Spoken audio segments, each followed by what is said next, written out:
We've got, looks like we have a packed house tonight, so why don't we get things started at 7:30 p.m. Councilman Kaufman, ready to go? Yes. Okay. Good evening, everyone. This is the regularly scheduled meeting of the Municipal Land Use Board of the Borough of River Edge. Today is Wednesday, June 23rd, 2021. The present time is 7:30 p.m. This meeting of the Municipal Land Use Board of the Borough of River Edge is being held remotely and recorded via Zoom due to the COVID-19 pandemic and is in compliance with the provisions of Executive Orders 103 and 104, the Open Public Meetings Act, and associated regulations. Notice of this meeting was published in the Bergen Record on January 20th, 2021, and the Ridgewood News on January 22nd, 2021, posted on the front doors of Borough Hall and posted on the borough's website. The notice included the dial-in and login information necessary for public participation and access to this meeting remotely. A copy of the agenda for this meeting was made available on the borough's website near the posting of the meeting notice and included the dial-in and login information. During the public comment period of this meeting, if you would like to make a public comment, please press the raise hand button on Zoom or dial *9 on your telephone keypad to raise your hand. The board will address you by name or by the last 4 digits of your telephone number.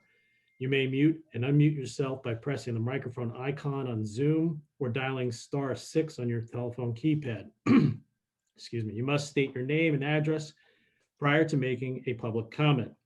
Members of the public were permitted to submit written comments prior to the meeting via mail or email, which will be read during the public comment period. With that, Marina, would you kindly call the roll, please? Yes. Mr. Mayor, Present. Mr. Caslin, Here. Ms. Boland, Here. Mr. Merman, Here. Mr. Grosso, Here. Mr. Cray, Here. Mr. Arkelian, Here. Councilman Canito, Here. Mr. Gibbons, Here. Mr. Pfeffer said he would be absent tonight, Yes, he's excused. and Mr. Esposito. Here. Okay. Also here tonight is Mr. Behrens, looks like. Okay. And I believe we also have Mr. Costa present as well. Oh, I see him now too. We have 2 screens tonight, so. All right. One housekeeping item before we get started. We are going to impose a curfew this evening for this meeting at 10:30 p.m. All right.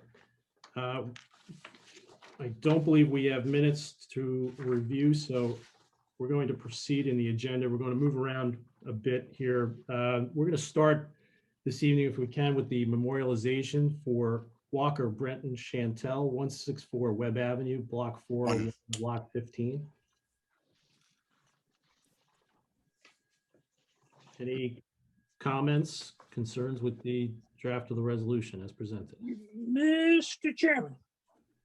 Yes, sir. I earlier presented 2 changes to this resolution, and I don't know if they were received yet. On the first page, it states that the applicant was represented by counsel. The applicant was not, so I suggest you insert the word "not represented by counsel." Marina, did you get Yes, that? I did get that comment. I'll make that revision before I send it to Ed for signature. Okay, and there was one other on page 6. Basically Oh. state.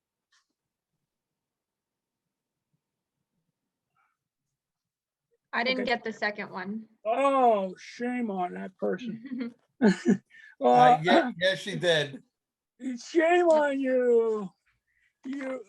Okay. Excuse me, on page 7.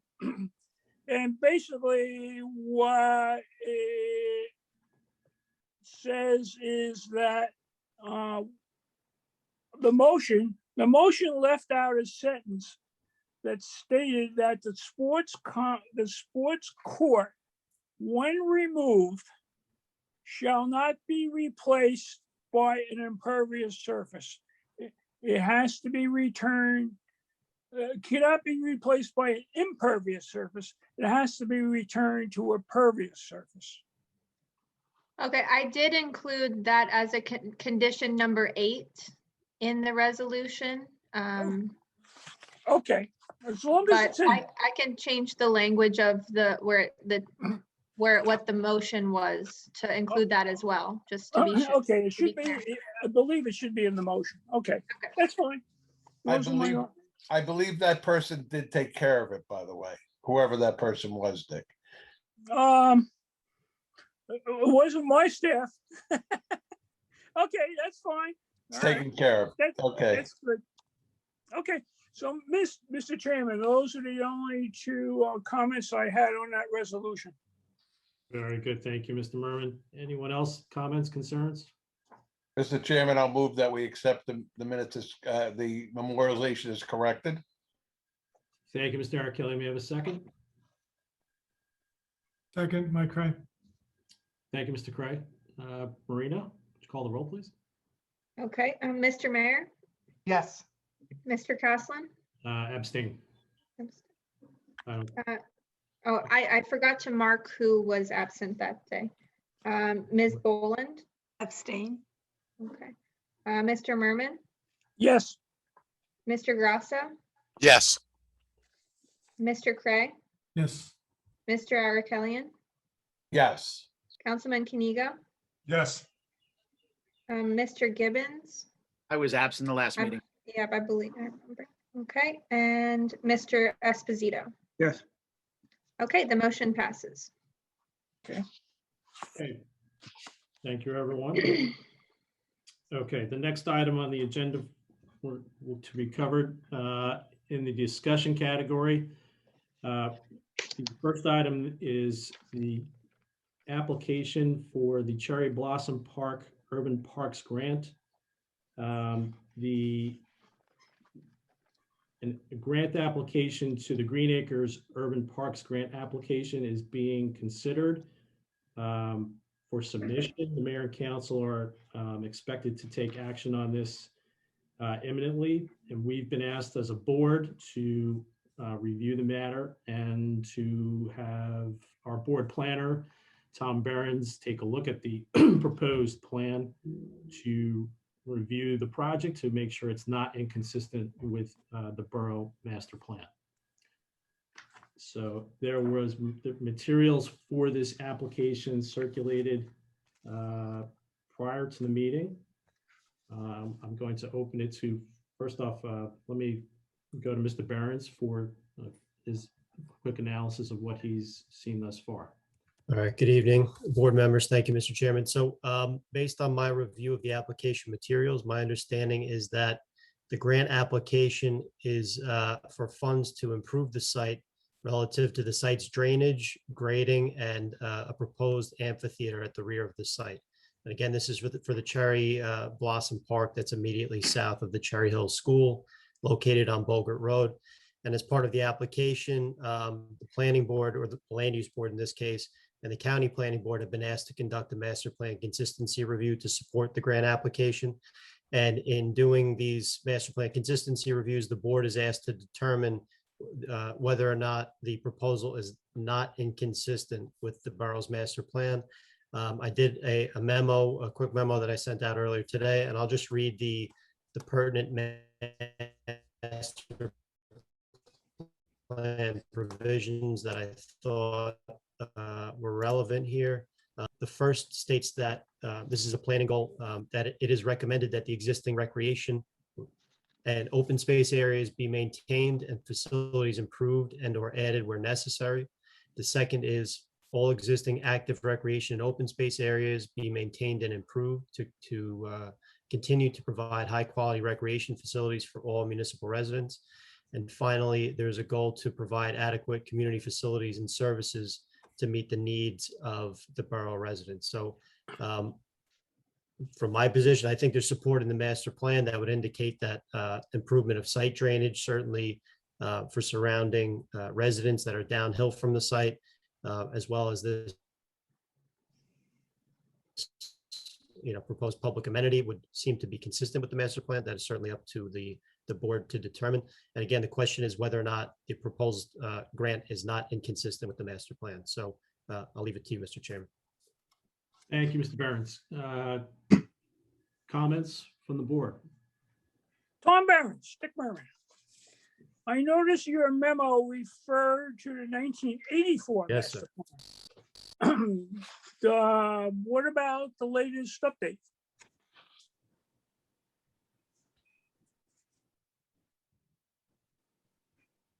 Do we freeze? Right. Well, technically, the 1984 master plan is sort of the prevailing policy document. You're correct. We did do a more recent 2020 master plan reexamination report. That document is technically an analysis and really offers recommendations, but that report does reconfirm the master plan goals of the 1984 document. So I would say both documents are consistent. And the 2020 reexamination report reiterates those planning goals. And so I don't see any issues there. So should we also reference the latest one, 2020, to say that while it's set forth in the 1984, it was reaffirmed in the 2020 update? I think that would be fair to include in the resolution, yes. Okay. That's my only basic comment. That's it, Mr. Chairman. Thank you, Mr. Merman. Anyone else from the board? Comments, questions? Okay, there being none. Marina, should we just take a general poll of the board for support of Tom providing the letter? Yeah, you can take a vote to have Tom send the letter to the governing body and the clerk on behalf of the board. Okay. May I have a motion for in support of that action, please? So moved. Thank you, Mr. Mayor. May I have a second? Second. Second. Okay, second, Mr. Gibbons. We can probably just do a voice vote. Do we have to do a voice vote or a roll call, Marina? A voice vote should be fine. Okay. All in favor of the motion? Aye. Aye. Any opposed, any abstained? Okay, thank you all. Motion passes. The next item up on the agenda was carried from the June 9th meeting. This is the Bergen County Historical Society, 1201, 1209 Main Street, block 1304, lots 2 and 3, block 1303, lot 2, block 1305, lot 1, and block 1306, lot 4. Good evening, Mr. Chairman. Thomas J. Barrett for the applicant. At the last meeting, it was suggested by both Mr. Merman and Mr. Costa that a fence be erected around a portion of the parking lot. That has been done and submitted to Mr. Costa. Thank you, Mr. Barrett. I believe Mr. Costa is with us this evening. Mr. Chairman, good evening, members of the board, good evening. Mr. Barrett, good evening, yes. Mr. Barrett and I spoke numerous times, probably more than you wanted to, Tom, I would imagine. Basically, there's going to be a split rail fence to match the fence on the north side of the property. My only suggestion would be to put some signage to direct people to the corner to cross. And then if people want to cross out the driveways and try to kill themselves, then I think the borough at this point would be covered because of the signage and the fencing to try to limit that issue. So I think everything that we discussed at the last meeting, the applicant has tried to accomplish, and that's the plans that I believe were sent in, I think today as an exhibit, Tom, if I'm not mistaken, to the board. I've got them earlier, but I think the board only got them in the last day or two. Okay, yeah, and we have no problem with the signs. Whatever you want us to erect, we'd be happy to do that. Basically, I think just an hour directing people to the crosswalk, to the light. That's fine. My understanding, I personally didn't speak to Eric Timsack, but I believe you did, and I don't think I the did. county has any issues whatsoever with erecting the fence in the right of way. No, he had no issues at all. And that should be it. Okay, thank you, gentlemen. Marina, I don't believe, or correct me if I'm wrong, that the resolution that was provided previously reflect these last couple of items. And I see Nylema, Chairman, I see Nylema is on the lower left-hand corner of the screen. Chairman, good evening, members of the board. I'm here this evening only in connection with the adoption of the resolution. Chair, before tonight's meeting, the resolution was amended to reflect the revised plan and the fencing as proposed by Mr. Barrett. So that is incorporated in the resolution. If you look at pages 4 and 15, that's where you'll see the modifications at page 15, paragraph 18. And then if you go to page 4, it is now the amended plan has been marked as Exhibit A7. Mr. Chairman, I have some discussion. Mr. Merman, please continue. I believe Mr. Costa said that the proposed split rail fence on the parking lot should be matching the one on the north side of Main Street. The one on the north side of Main Street is 3 rails. The one on the drawing shows us 2 rails, which means it doesn't conform, number one. And number two, it doesn't really totally satisfy the safety, because with 2 rails, an infant or a child can easily pass through under the fence or between the rails and wind up in Main Street. I think that it was really intended that the proposed fence match the one across the street, which is 3 rail, not the 2 rail shown on the drawing. That's my comment. Right. Chairman, I think I certainly agree, but I think in the resolution, the fence is supposed to match exactly to what's on the north side. Well, then it doesn't show that on the drawing. Let's correct the drawing. I don't think the drawing matters. I think as long as it gets in the resolution this evening that it matches the north side of the, I think that's all that matters. How can we be And sure? if the applicant, if we go one step further, because I think the board at this point wants to move on from this. I have based on- no problem with that. I think it needs to, Mr. Merman, I think at this point, and again, I don't know who's going to draft the resolution, if that's in there or not, if it's Nylema.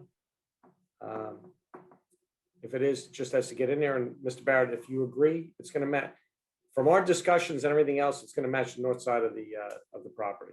Mr. Barrett, you've heard the discussion. Do you agree? My clients are here. Ken Griswood, our engineer. Tom, let me give you the answer. The answer is yes. Well, I understand, but I just want to ask Mr. Griswood, that's all. And the plans be modified? Yes. Thank you. That's all. Just match the existing. Right. I mean, that's what was discussed, at Right. nauseam. So it'll be with our 3 discussion. rather than 2, that's all. Thank you. All right. Mr. Barrett, if you will, please send the plans over to our office and we will just make sure that that is marked as Exhibit A7 and attached to and sent into the board secretary, the land use secretary. Certainly, thank you. And Mr. Nylema, Chairman, sorry, Mr. Eric Kelly. so from my recollection from, I don't know, 2 years ago now, can you, Mr. Barrett, could you just update us and tell us exactly what this building is going to be used for, so we have a good idea of the traffic and so forth? Yes, it's essentially to house the artifacts that were either damaged or put at risk in both, probably multiple occasions, but primarily 1999 with Hurricane Floyd, 2012 with Superstorm Sandy.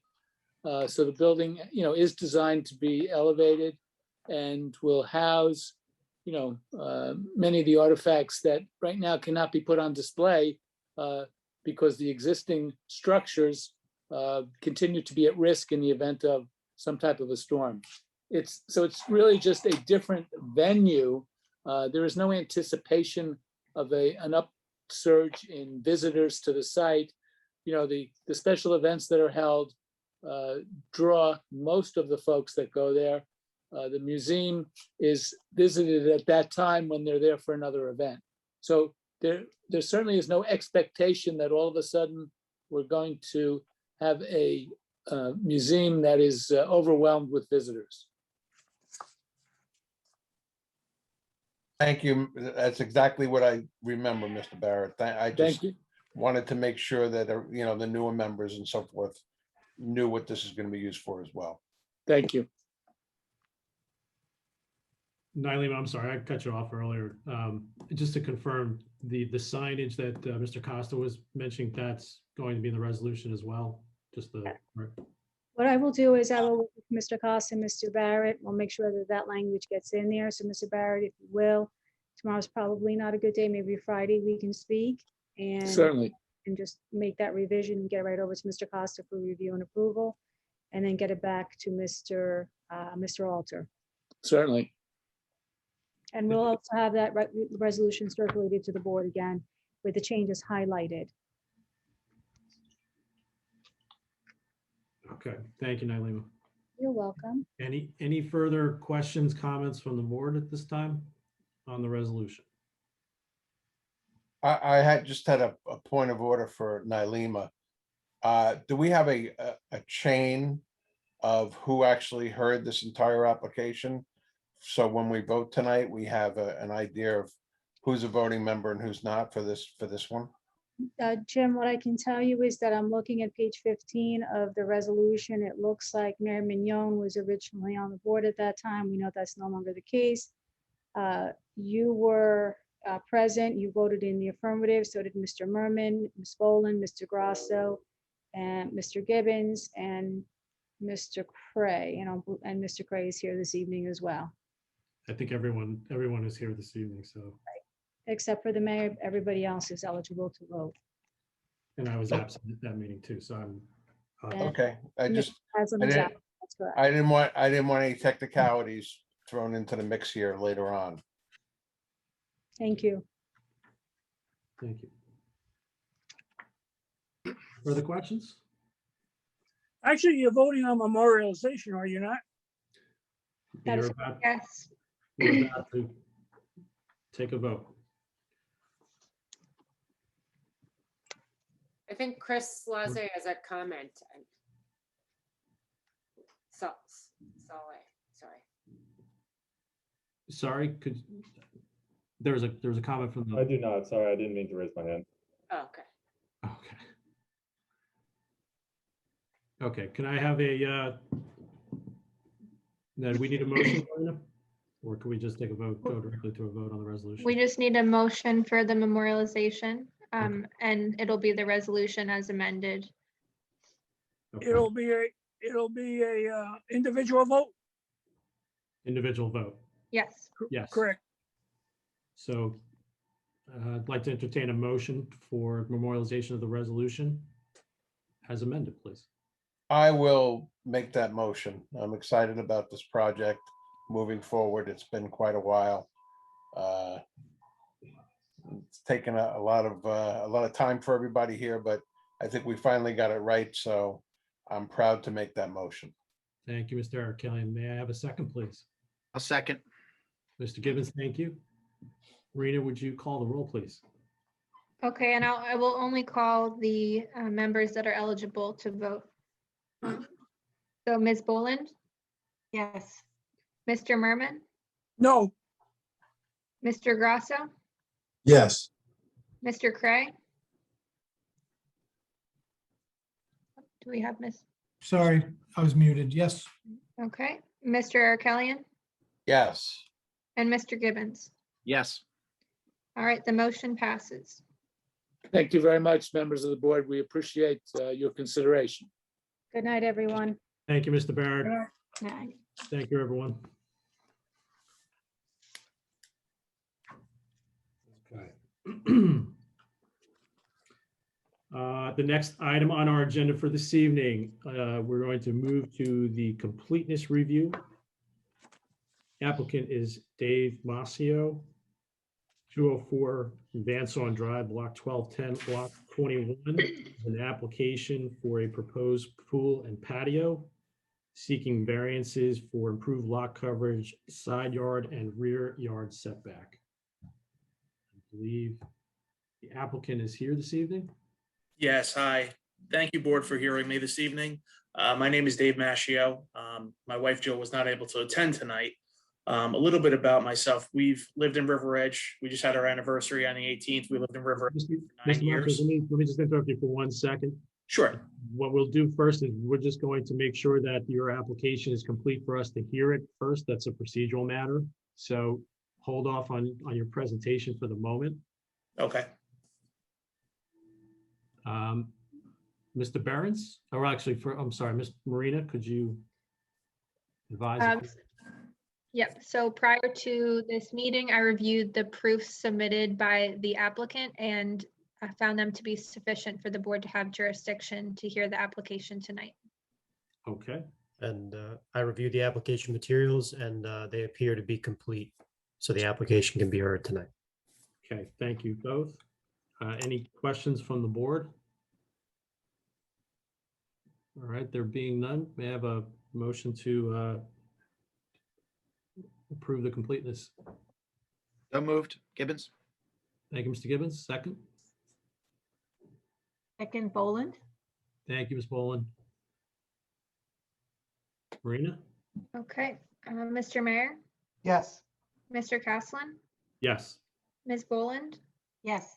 Mr. Merman, yes, Mr. Grasso, Yes. Mr. Cray, Yes. Mr. Arkelian, Yes. Councilman Kaniga, Yes. Mr. Gibbons, Yes. Mr. Esposito. Yes. Okay, All right, very good. Thank you. Okay. Now we'll move into the new business. We're going to go a little out of order. We're going to continue with Mr. Masio. I hope I'm pronouncing your name right, Mr. Masio. Yes. Okay. Applicant is Dave Masio, 204 Van Saun Drive, Block 1210, Lot 21, proposed pool and patio, seeking variances for improved lot coverage, side yard and rear yard setback. Good evening, Mr. Masio. Good evening. Okay. hello. Just before we get started, I'll have to swear you in to provide Sure. testimony. So could you please raise your right hand? You swear or affirm that the testimony that you're about to provide will be the truth, the whole truth, and nothing but the truth? I do. Okay, thank you. And could you state your name, spell your last name, and provide your address for the record? Sure. David Eugene Maschio, Maschio, 204 Van Saun Drive, River Edge, New Jersey, 07661. Okay, thank you. Thank you. Okay, Mr. Mascio, if you would you kindly summarize the proposed project for the board, please? Sure. Thank you very much for your time, board. Again, my name is Dave Maschio. My wife Jill was not able to attend tonight. We have lived in the borough now, in the borough of River Edge, for 9 years. We just had our anniversary come up in June. I have 2 young children, one in Cherry Hill School and another in the middle school. They are both very active in sports and sports in town, and I am also very active coaching in town also. We bought our house 9 years ago. It was a brand new house. We never had any intention of putting a pool in the backyard, but obviously with everything that's going on with COVID, you know, our tune has changed, and we'd like to now put an in-ground pool in our backyard. Our property isn't a regular shaped property, our backyard. So we are, you know, having to go through this variance for various setback issues. I have on the call also my pool designer, Sean Thompson. He will help me answer any question that the board has for us. Okay, I'm trying to find everyone. Okay, I see Mr. Thompson. And Mr. Thompson, I will also ask you to be sworn in tonight for any testimony that you're about to provide. So could you please raise your right hand? Do you swear or affirm that the testimony that you're about to give will be the truth, the whole truth, and nothing but the truth? I do. Okay, and could you please state your name, spell your last name, and provide your address for the record? Sean Thompson, THONUPSON. My home address is 406 Leonia, New Jersey, 07605. Getting a lot of feedback from you, Mr. Thompson. We may have to have you log out and log back in perhaps. Well, we're in the same room. I think that's the problem. Oh, okay. Oh, that's probably why, but I guess if one of you is muted, that should help. Okay. And then could you, Mr. Thompson, could you just provide some background for the board? We're getting so much feedback. I've been in the swimming pool business. May I offer some assistance? You need to have one computer, mic and speaker better? off. So mic and speaker have to be off. If you have two computers and either one mic or one speaker on, you're going to get feedback. So only one speaker can be on and only one mic can be on. Okay. Let me go into another room. It'll be easier.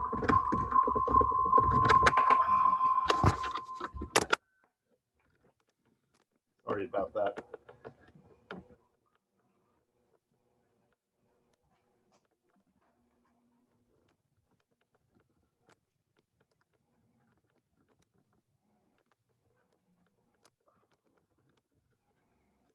Okay. I've been in the swimming pool business for 30 years, over 30 years. I've been doing the design work here at Maltese Pools for the last 20 years. And I've appeared before boards before to offer testimony regarding setbacks and other things issuing with the in-ground pools. Okay. Will the board accept this testimony as just fact testimony tonight, not as professional testimony? Any objections to the board? I'll make a motion that we accept his credentials with respect to the pool. Okay. We'll just do a voice vote. All in favor? Aye. Aye. Any opposed, any abstain? Okay. Thank you all. Thank you, Mr. Thompson. Mr. Mascio, if you want to proceed with your presentation.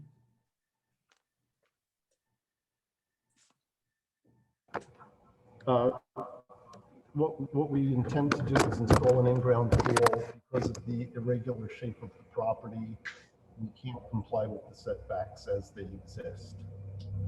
So we're seeking to basically halve the setbacks.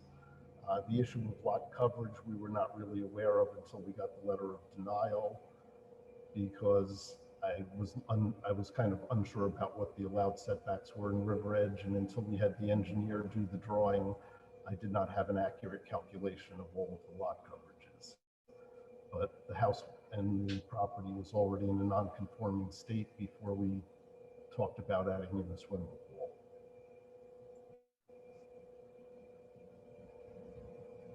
Okay. Anything further? Okay. Maybe I'll jump in, Mr. Caslin, at this point. Yes, please go All ahead. right, so looking at the property records, it looks like the house was a new build in approximately 2011. I think Mr. Mascio bought it in 2012, if I'm not mistaken. And so the property as it currently exists includes the dwelling, the paved driveway, front walkway to the front door, and a rear patio. And the proposal is for a kidney-shaped pool in the rear yard, with a patio surrounding it and pool equipment also in the rear yard. So the impacts of the proposal are such that the improved lot coverage will be increased to 48.9%. And the existing is already non-conforming at 39.4%. And the maximum threshold, as the board is aware, is 35%. So that's one of the variances. The second variance has to do with the pool patio setback, which is supposed to be a minimum of 5 feet from side and rear lot lines. As proposed, it is 1.5 feet from the rear lot line and 1 foot from the side lot line. And finally, the pool walls are supposed to be at least 10 feet from any side or rear lot line. And they are 5.5 feet from the rear lot line and 5 feet from the side lot line. So those three variances are required. My first question to Mr. Masha would be, have you done any improvements to the home or the property since you've lived there? Again, I'll note that the improved lot coverage is 39.4%, which is above the 35%. So the home as it exists, is it the way that you purchased it, or have you done anything since then, install a patio, et cetera? It's the way that we purchased it. Right. Okay. So when it was taking your word for it, I haven't looked into the history of the prior approvals from 2011, 2012. Assuming it was developed at the 39.4%. And again, the proposed is 48.9%. And I'll ask this question to Mr. Mascio or Mr. Thompson. In looking at the property, the shape of the site, are there any other better locations for the pool in the rear yard, or is it in the best location as proposed from both the functional and safety standpoint? No matter where it would go in the yard, we would run into the same setback issues because of the slanted rear property line. The lot is not a rectangular lot. So even if we place the pool on the other side of the yard, we run into issues there. I believe there's also a tree on that side of the yard that we were trying to avoid having to remove. So it doesn't, the pool unfortunately does not fit within the setbacks anywhere on the property. Right, and just to throw some dimensions out there. So from the, I'm trying to think of my cardinal directions here. So from the westerly rear corner of the house to the side, to the rear lot line is a setback of 19 feet, where 25 feet is required. And on the easterly rear corner of the house to the rear lot line is 34 feet. So I would agree that the lot is somewhat irregularly shaped and is certainly shallow, at least in portion of the lot. That doesn't confirm necessarily that the pool can fit and belongs there. That's for the board to decide. But one of the reasons for the required pool setbacks has to do with impacts to neighbors. So as proposed, the pool walls are 5 feet from the side lot lines where 10 feet is required. Do you see, I guess I'll direct this to Mr. Thompson, based on your years of pool experience, that a 5-foot setback is adequate for protection or disturbance to neighbors? Well, there are other towns in Bergen County, of course, where there are 5-foot setbacks. There are also towns where there are 10-foot setbacks. There is nothing immediately adjacent to that corner of the property. It's not like it's right along someone's house or something where it's going to create a nuisance of any type. There is already a 6-foot high fence around the property. So I think there's minimal impact by having the pool at 5 feet. All right. And final question, I'll direct this to whoever wants to answer it. In terms of, looking at the plan and trying to reduce the improved lot coverage as much as possible, have you considered, any reductions to the impervious surface, the patio, et cetera, to try to, bring the project into greater conformity? Has that been discussed at all? Or would you consider that? We could consider reducing the walkway around the pool to a 3-foot walkway, but I wouldn't want to go any smaller than that because there is talk of getting a safety cover, and safety covers have to be anchored into the concrete, and we do need about 3 feet from the water's edge to put the anchors in. So anything less than a 3-foot walkway around the pool would cause a problem about having a safety cover on the pool for the winter.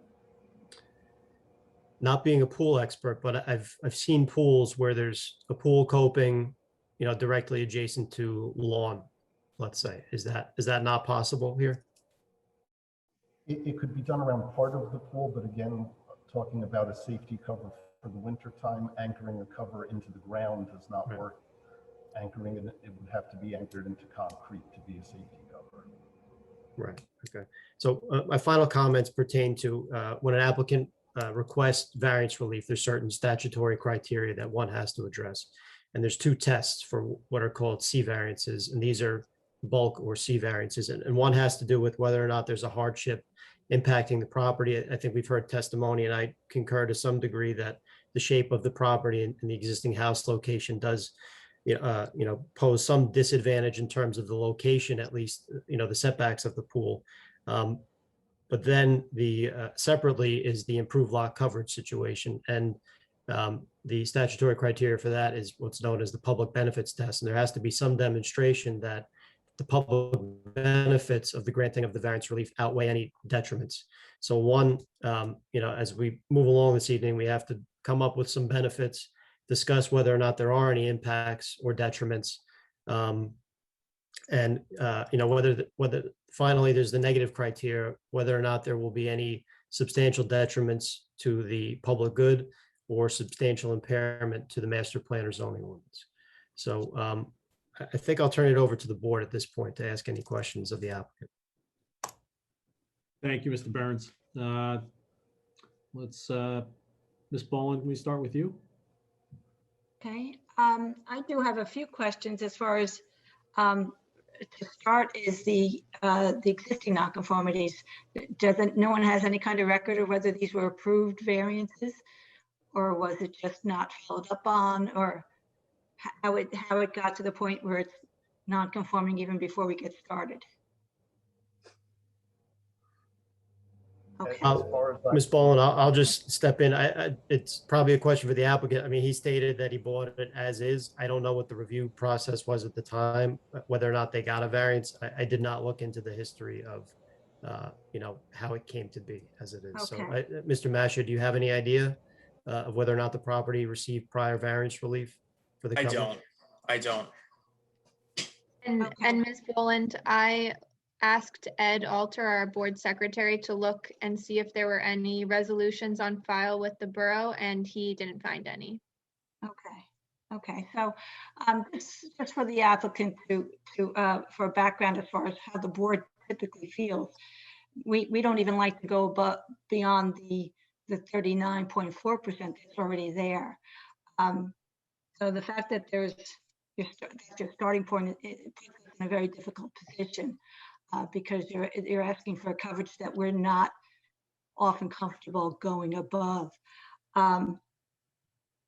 I would also like to add to what Mr. Burns said, is that I've seen many pools without the walkway around it. I understand you'd like a cover, but I've seen a lot of pools without any walkway when there were no coverage issues or setback issues. It's actually desired.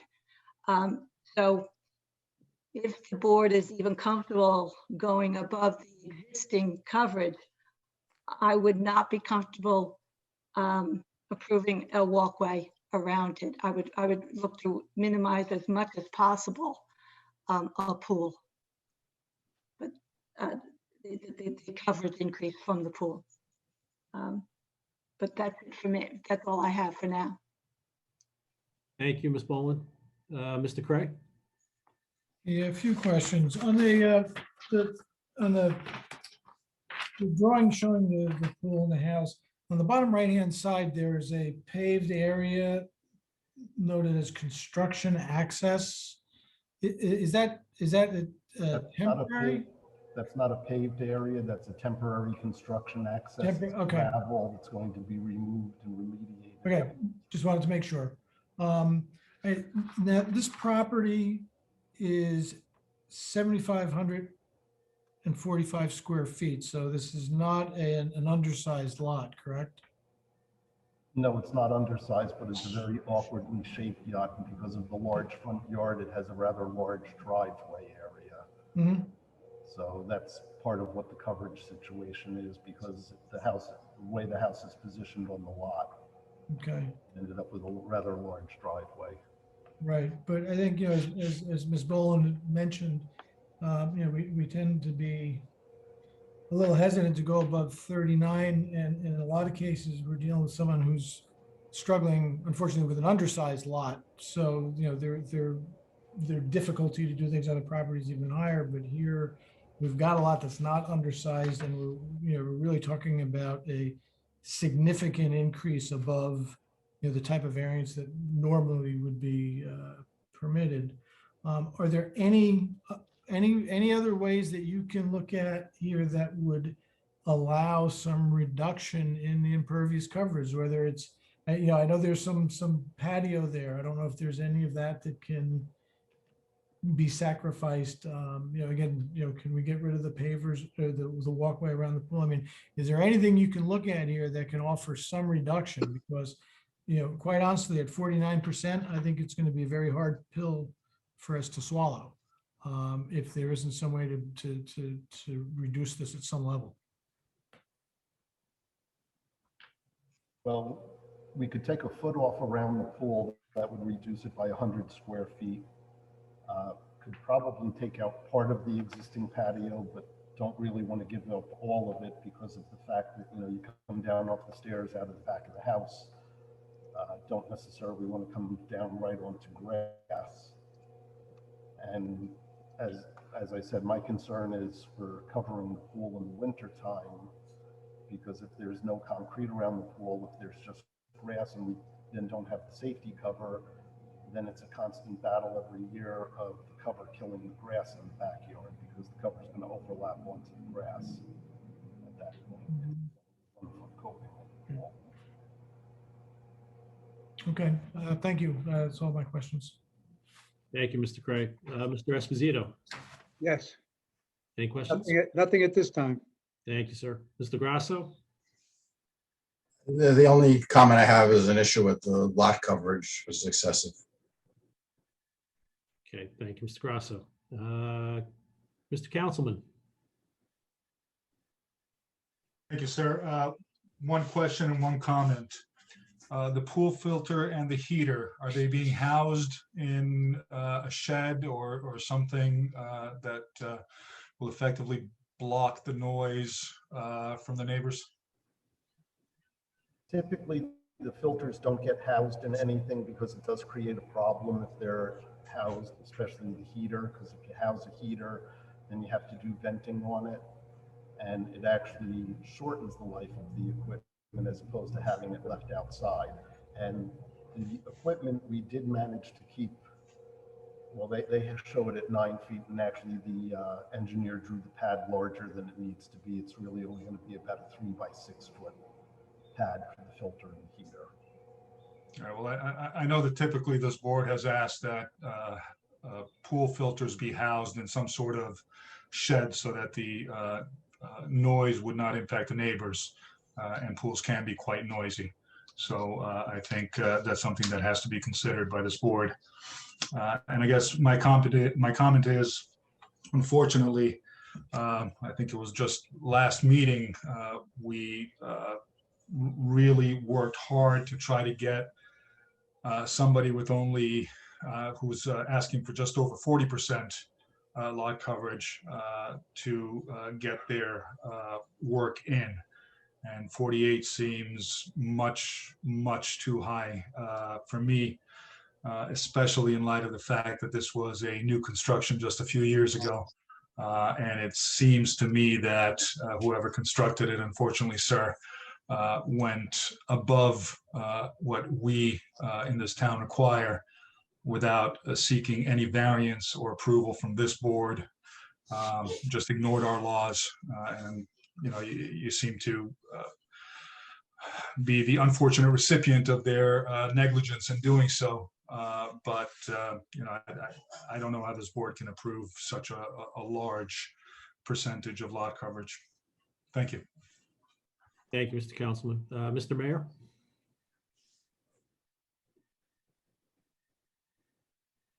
Yes, Mr. Macchio, I have to agree with all the comments that's been made prior to this. It disturbs me, concerns me, and I want Mr. Behrens and Mr. Alter to look into how a new construction end up being 39.4% when you purchased it. It should not have, not without a variance approval. Going above 40 is something this board doesn't do. 48.9 is not something I can vote for. I'm sorry, sir. We try to accommodate our residents, especially when they're making improvements to homes. But the way I understand the public benefit, as well as the need for water management, I'm afraid you're really actually currently already at a limit we might have approved if a variance had been sought at 39.4, but not something at 48.9, sir. And I'm sorry for you and your situation, but I did want to make that comment. Thank you. Thank you, Mr. Mayor. Mr. Gibbons. And unfortunately, I have to concur with the other board members. It's just, it's well past what as a board we've been willing to pass and what I'm comfortable with. Let alone the setbacks that I think are, entirely too close to the property lines. It's just too much. And again, as Mr. Mayor said, I'm concerned that this actually got passed in the first place, that this house was actually built, in the manner that it was. With the setbacks on the side, the overall lot coverage should never have gotten passed without a variance. So unfortunately, it's well past what I'm willing and comfortable to be passing. Unfortunately, I'm sorry, but that's all I have. Thank you, Mr. Gibbons. Mr. Arakalian. Okay. So we're back to a situation similar to our last application where the proverbial can of worms has been opened up, because now we're presented with a home that is a non-conforming home without the proper variances. And now that it's been brought to our attention, Mr. Behrens is kind of stuck in the middle here because he'll be forced to act on a house that's been overbuilt for whoever did it. So I have a question for Marina first. If this application is not accepted tonight as written, could we grant a variance based on what it is, what it currently is? Did they include that verbiage in the announcement that any other variances where we could grant the variance so he doesn't have to come back for that additional 4 point whatever that he's over right now? I believe, let me check right now, that the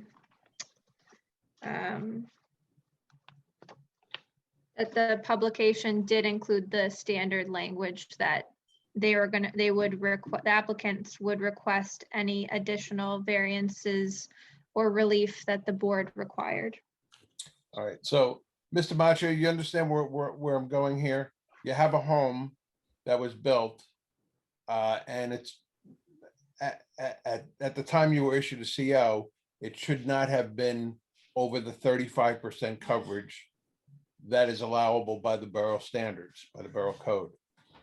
Somehow it got to 39%, 39 and change, without the borough knowing about it. But now you brought it before us. And as a board, I think that it would be irresponsible for us not to at least address that extra 4 point whatever percent that you're over. So if you wanted to amend your application to include that as part of a variance, then maybe tonight you could at least get relief from that. And you're not going to get a visit from the zoning officer saying that you've got to get rid of that 4 point whatever percent, because you're over what the borough allows right now. And because it's been brought to our attention, it needs to be addressed. If I can interject for a minute, Mhm. and Marina, please jump in. Okay. If he has a CO, I don't want to become an attorney tonight, but it would probably be a stop because the borough sent it in unless there was some fraud that took place, which I doubt that's what happened. But maybe what should happen tonight, and again, Tom, I don't know where you're on the screen. You're on the right-hand side. Maybe just take a look at the calculations to make sure they're correct. I didn't run the calcs to see if they were absolutely correct. So maybe there's an error in the calculations. Mr. Costa, if I could. Sure. Mr. Costa, we have no evidence that there was no fraud created by the builder. Right. And this is not the first occasion that this board has been confronted with non-conforming. No, I know that, but if the property. So I don't think we can presume that the builder who sold to Mr. Masciao did not intentionally go beyond when he did the paving double wide driveway and patio in the back. And I don't think this board should presume that that's true. Instead, what I'd like to see is a review of these sort of inconsistencies, because there may have been a fraud and it needs to be addressed, because if it's not addressed, it will continue. Well, that's what I'm saying. I think before the board, and maybe I didn't say it correctly, Mr. Mayor, Okay. but before the board votes to grant the variance, I think the facts should be checked and the file should be checked to see exactly what the as-built. Because if it was new construction, and I don't remember this off the top of my head, but if it was new construction, there's going to be an as-built. I don't personally check the as-builts for the coverage because Tom normally does that. We don't, and maybe we should start double checking each other. But I'll pull the file tomorrow morning when I get in the office, and then I'll concur with Tom. Let's see who did the as-built. Let's see what the calculations were on the as-built for the coverage, and let's see who the builder was and if there was any sleight of hand, so to speak, with this. So are you recommending that we Table this. carry this to the next meeting? 100%. I Yes. see. I would be in support of that. I would also be in support of that. Again, I don't want to see a homeowner, for lack of better verbiage, put through hell because of whatever his builder did. But in the same token, we all know what the numbers are and what the numbers are supposed to be. And I think it's important for us to get this right, one way or another. And again, if we find out the calculations are right, and if the homeowner wants to amend his application to get it to that 39%, which is something that the board typically looks at favorably, that might be the best solution to this issue. I think Well, we need- I wanted to just chime in. The applicant did include in the publication and the notice sent to the 200-foot list that he would be seeking any additional relief as required by the board. So he wouldn't have to amend the application regarding this 39.7. Marina, what I would suggest, and I think the mayor is suggesting, if we look at the file tomorrow, I'll pull it in my office, and again, Tom will obviously pull his in his office. Find out who the builder is, find out who, if there was an as-built done, which I would imagine we request them 99.9%, so I can't imagine we don't have an as-built in the office. And then find out who the builder is.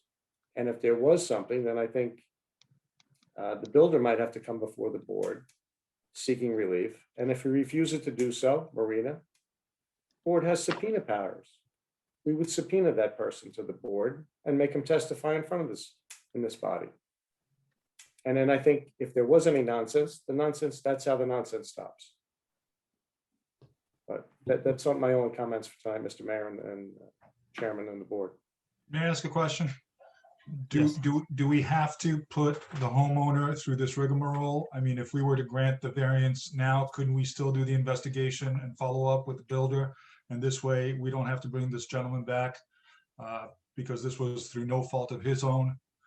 The only, Councilman, the only thing I would say is I think we need to check the file.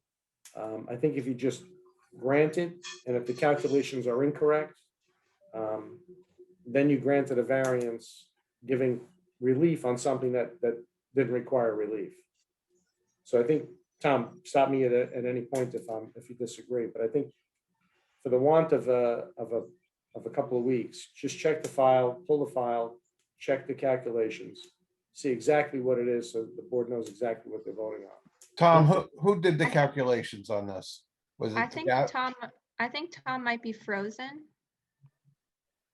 I don't see any response from him. He hasn't moved in a while, so I think he's frozen. Rob, who typically does the calculations on the applicant or the zoning officer? Tom, as the zoning official, does the calculate. He'll check the calculations. We normally, unless we get the CAD file, we don't check the calculations. We issue, we do the soil removal to make sure they don't increase the soil and affect the adjoining properties, put in the drainage. And again, the drainage isn't even shown on this plan. That's what I'm saying. Let me pull the file and. Well, let me just, because I'm in agreement with with our Councilman Chaningo. this board is typically leaning it up to about 40%. We're right at around that 40%. I think if the applicant were to ask us for that 40%, you can go ahead and do the enforcement stuff afterwards and the calculations. If we give him 40% and he's only at 35%, God bless him, let him go out and put another patio in the back or whatever. Mr. Chairman, I may don't I think he's ask gonna- a question of our borough, of our land use attorney? Yes, I was just trying, I think we got Mr. Barron's back. Yep, I think so. Ms. Stinley, if we grant this, do we still have jurisdiction? In other words, would we still have subpoena power for something we've already granted? Sure. That I would have to double check. In other words, how could we subpoena a builder to come about 39.4 if we've granted relief on 39.4?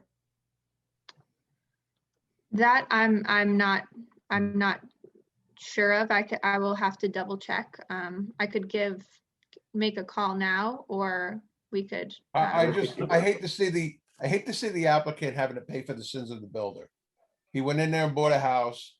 Nobody goes in and buys a house and says, what's the impervious coverage that you have out there? They just buy a house. So Mr. Mascio, and I'm according to his testimony, didn't do any work himself. So he just bought a house. Yes. And I hate to see him stuck in limbo for 2 weeks saying, oh my God, I'm gonna have to rip up half my driveway, or I'm gonna have to do this or do that. When we can grant him that relief, I don't. If we can through the chair, who was the builder? Well, so looking at the property records, Rob, you might know him, Nagy, Okay, so Nagy was the builder? based on the property records. I mean, to be fair, there is a chance Or that was it the? this the was son? approved in 2011. All right, Rob, what were we saying? No, I'm saying, it doesn't matter at this point, but, all right, let's, let me pull the file tomorrow. Let's check the again, this is my recommendation to the board. Certainly, the board can act any way that it so desires. My recommendation would be pull the file, check the calculations very carefully. And then if right now because of the testimony, there is a cloud on the title, if it is over. Again, how cloudy that is, because if they have a CO, there's a lot of attorneys on the screen tonight. We got Chris on the right, Tom on the left, Marina in the center. They're probably stopped, so it's not that probably large of a problem. Could I just ask to just take a recess just briefly so I could make a phone call, because I don't want to. Okay, but before we do that, Yeah. I'm looking at the property and I may be mistaken, but it looks like the fence is on the adjacent property. The fence is over the line also, and that may or may not be a concern. But and I'm no expert in reading, surveys, but it looks like the fence goes over the property line onto the neighbor's property. And just for the record, we do have one of the neighbors on the call with us tonight. Okay. All right. Would that be the neighbor where the fence is over the line?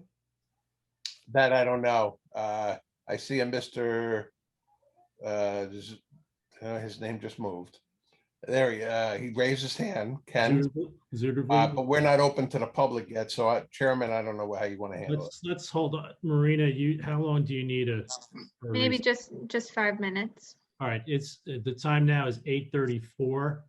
I'm like to entertain a motion for a brief recess until 8:45 p.m. So moved. Thank you, Mr. Eric Dunn. Second. All in favor? Aye. Aye. Opposed, any abstain? Okay, we stand in recess until 8:45 p.m. Okay, time now is 8:45 p.m. Call the meeting back to order. Marina, would you call the roll, please? Yes. Mr. Mayor, Present. Mr. Caslin, Here. Ms. Boland, here. Mr. Merman, Here. Mr. Grasso, Here. Mr. Craig, Here. Mr. Arkelian, Here. Councilman Kanigo, Here. Mr. Gibbons, Here. Mr. Esposito. Here. Okay, All right. So I got off the phone with Nylema and we talked about the question of whether the board could subpoena or should subpoena the builder in this matter. And it's our recommendation that there's no real reason to subpoena the builder. The applicant is the owner of the property. Unfortunately, this builder built out above the requirements without seeking a variance, but unfortunately now the applicant Marina? is stuck Mr. with. Chairman, just, can you stop short for 2 seconds? Because during the break, I went through the file. So this was the survey done in May 3rd of 2012. And that's what's referenced in the plan that was submitted.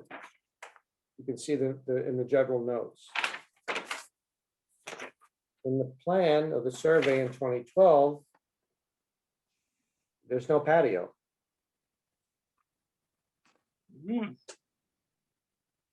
So if you purchased, I don't know where the owner is. I lost him on the screen.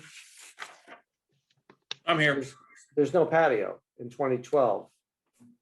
The plan that was referenced that you submitted to the board shows the patio. When I bought the house, there was a patio. Okay, all I can say is the plan that they referenced on the plan you put in. And again, I don't know if you have this in your files. There's no patio. Does the land tell me current survey you're referring to, Mr. Costa? It's a survey dated. Again, it looks, the date in the bottom corner is May 3rd, 2012. I don't know if the board can see that or not.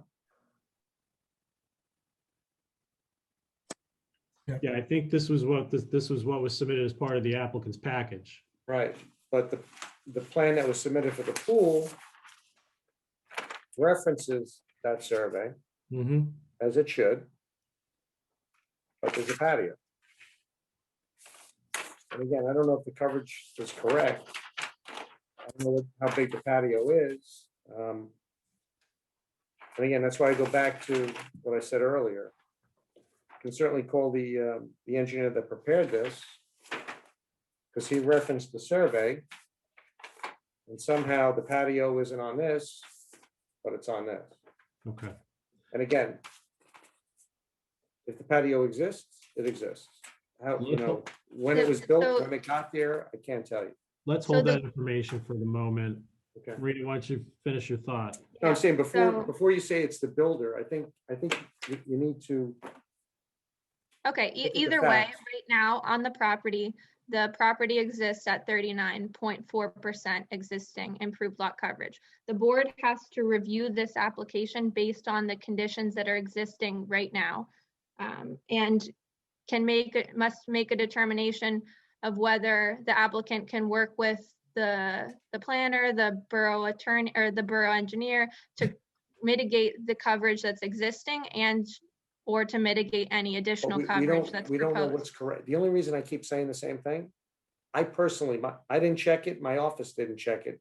I don't believe Tom checked it. I don't have the CAD drawing, so I don't know what's correct or incorrect, whether 39% is right or wrong.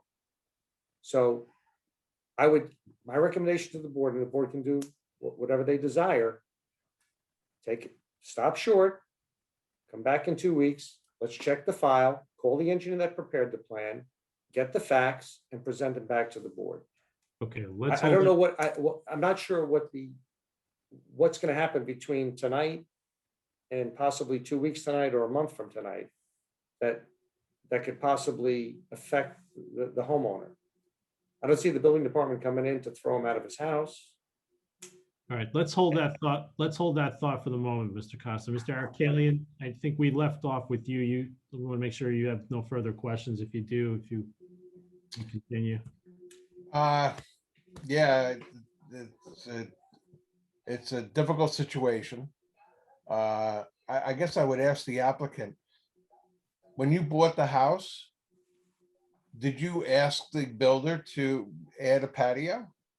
That might have been added before you bought it, but at a request?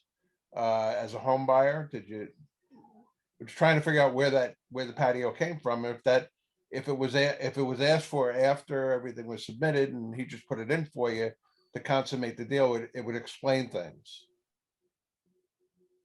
I think I should have an attorney present when I'm answering these questions, it seems like now. So I'm going to consult an attorney with this before answering any further questions. Okay. Then we have our answer board. I think we have to go with Mr. Costa's recommendation at this point. All right, Mr. Arkelian, thank you. I think we have one last board member to hear from, Mr. Merman. Correct. Try to keep it short. I concur with the previous comments of the other board members. My personal feeling is that with the development of the pool, this in essence is an extreme site overdevelopment, especially for the maximum improved lot coverage. And as such, it's unacceptable to me. I could not vote for it. I think that you might, at this point, want to consider this some separability here. Make this 2 items.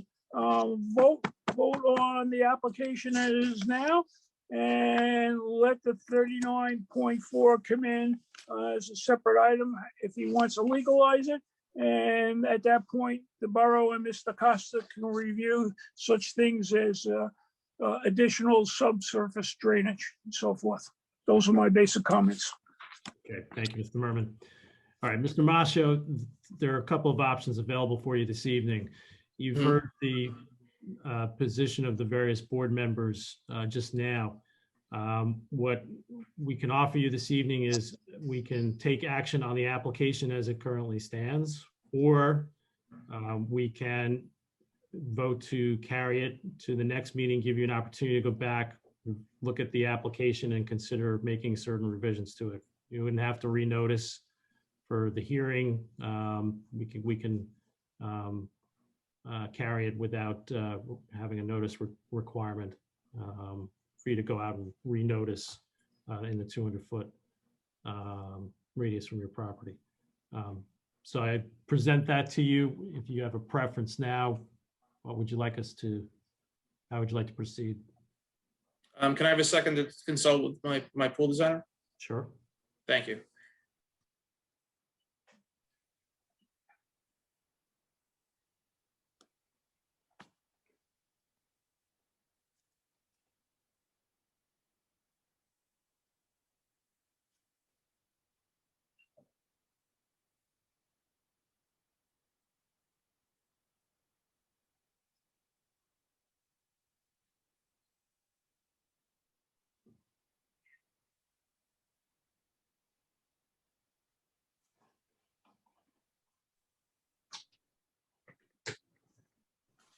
Thank you for your time, board.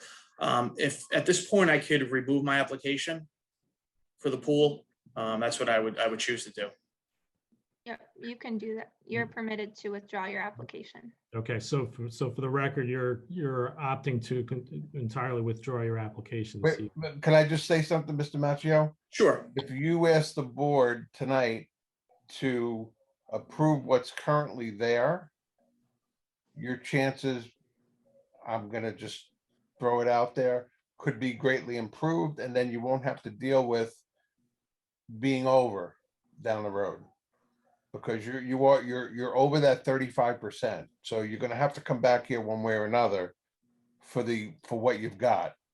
If you were to amend your application to the 39 whatever percent it is, I have it here, but and ask for that, Marina, he can adjust to that, correct? Because of his notice? He could And we request could just- deal with that and get that past you. And then you could just walk away and you have what you have and it's approved. It would possibly be approved. The applicant could do that, or if he'd like to withdraw, he can, but if he comes back, if you come back, Mr. Macchio, you will have to pay the application fee again and renotice for whatever revised application that you would like. Okay, I'm just trying to understand. So if you want, we, Yeah, I will go for the 39.4%.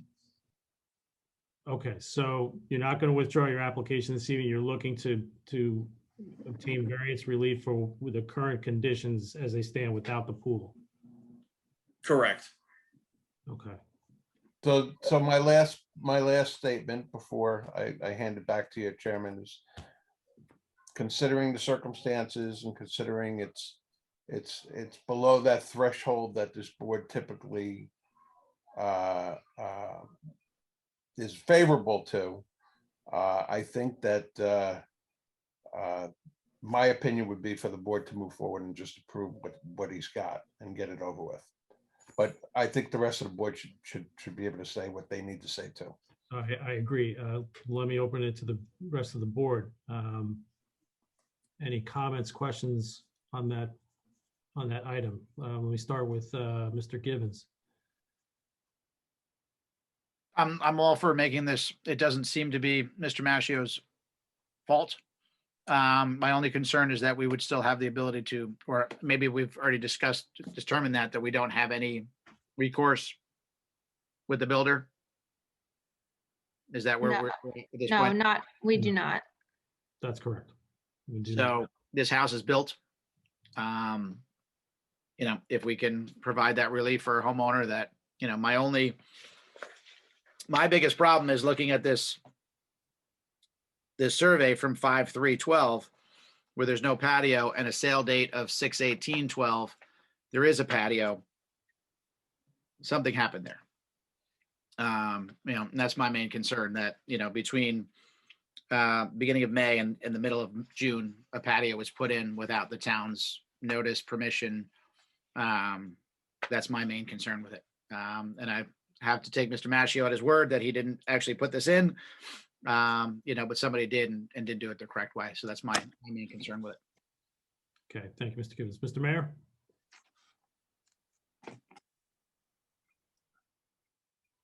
Yes, I agree with Mr. Gibbons. I really want Mr. Bering and Mr. Edwin and to work with our BA and our engineer. And Eileen, I believe, Ms. Bolin, I believe the committee, we have a subcommittee that I think you're chairing, I may not be, that kind of dovetails with this, looking at builders who are overbuilding. They're building to 35 and then leaving the homeowner with no patio or with the need of other wants. And I think the subcommittee, we've been looking at that. We recreated the subcommittee this year and we created it last year. And I think that we have to review what our building department is or isn't doing. I assume that they're doing everything it's supposed to be doing. We need to create some sort of perhaps correct an ordinance or improve an ordinance so that we can start holding builders responsible for this if it is indeed the builder's action. But yeah, I'm very concerned about this, and I don't want this to end here, Mr. Bering, Mr. Aldwin, Mr. Costa. I think we need to coordinate with the Land Use Board Subcommittee about our current ordinance and figure out a way that we can stop creating situations where homeowners like Mr. Maschio are put in an awkward and unacceptable position. So I would be willing to do the 39.4. Okay, thank you, Mr. Mayor. Ms. Bolin? I agree with the mayor. Yeah, we are working on it. It's a difficult ordinance to try to sandwich people to different, so much for a patio or so much for a driveway, because people need to be able to do what they want with their homes. But yet we have to control something like this happening where a homeowner would expect to have a patio. So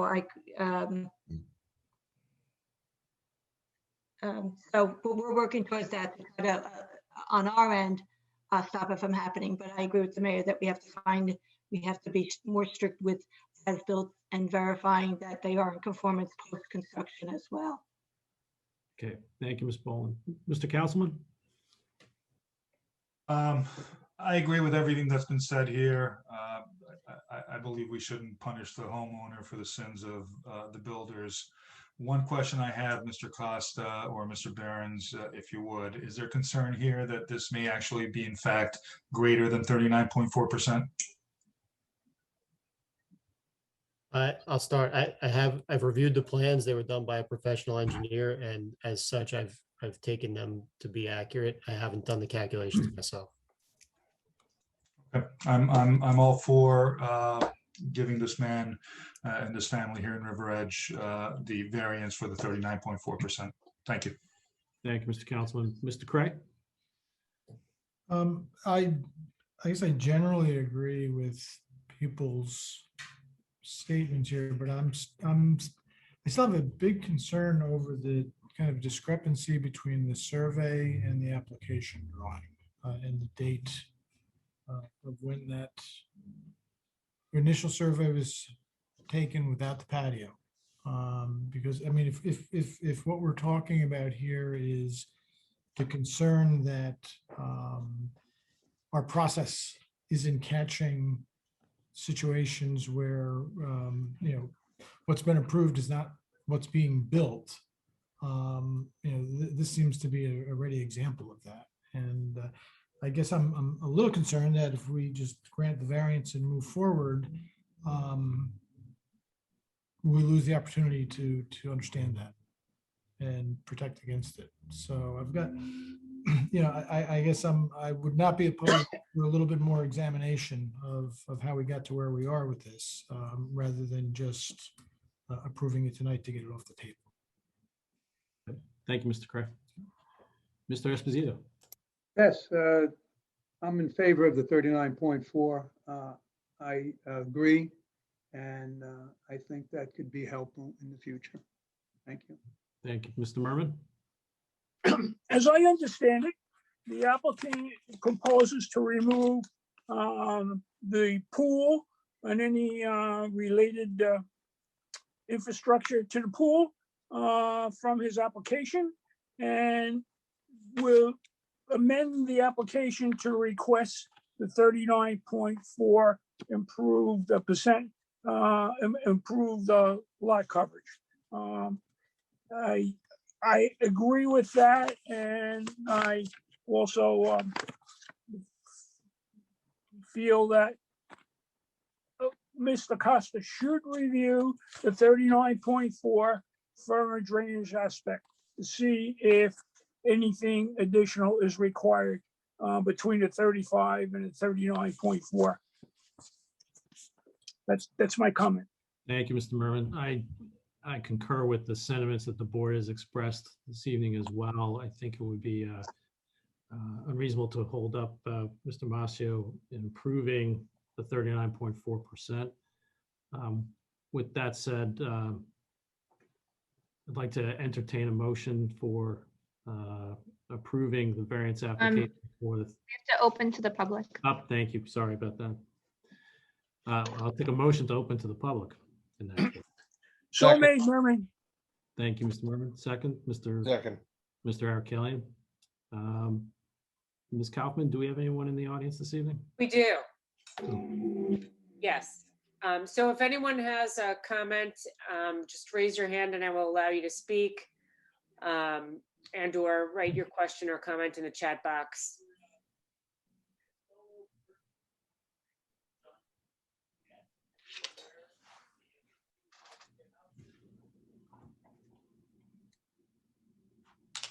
I had seen a comment earlier that individual named Ken Yes, was a Ken, neighbor. if you'd like to speak, now's the time. I'm not sure if he's still there, actually, like, truly. There you go. Hi, this is Ken Ziderfleet. Okay, could you please state your name, spell your last name, and provide your address for the record, please? Ken Ziderfleet, Zuidervliet.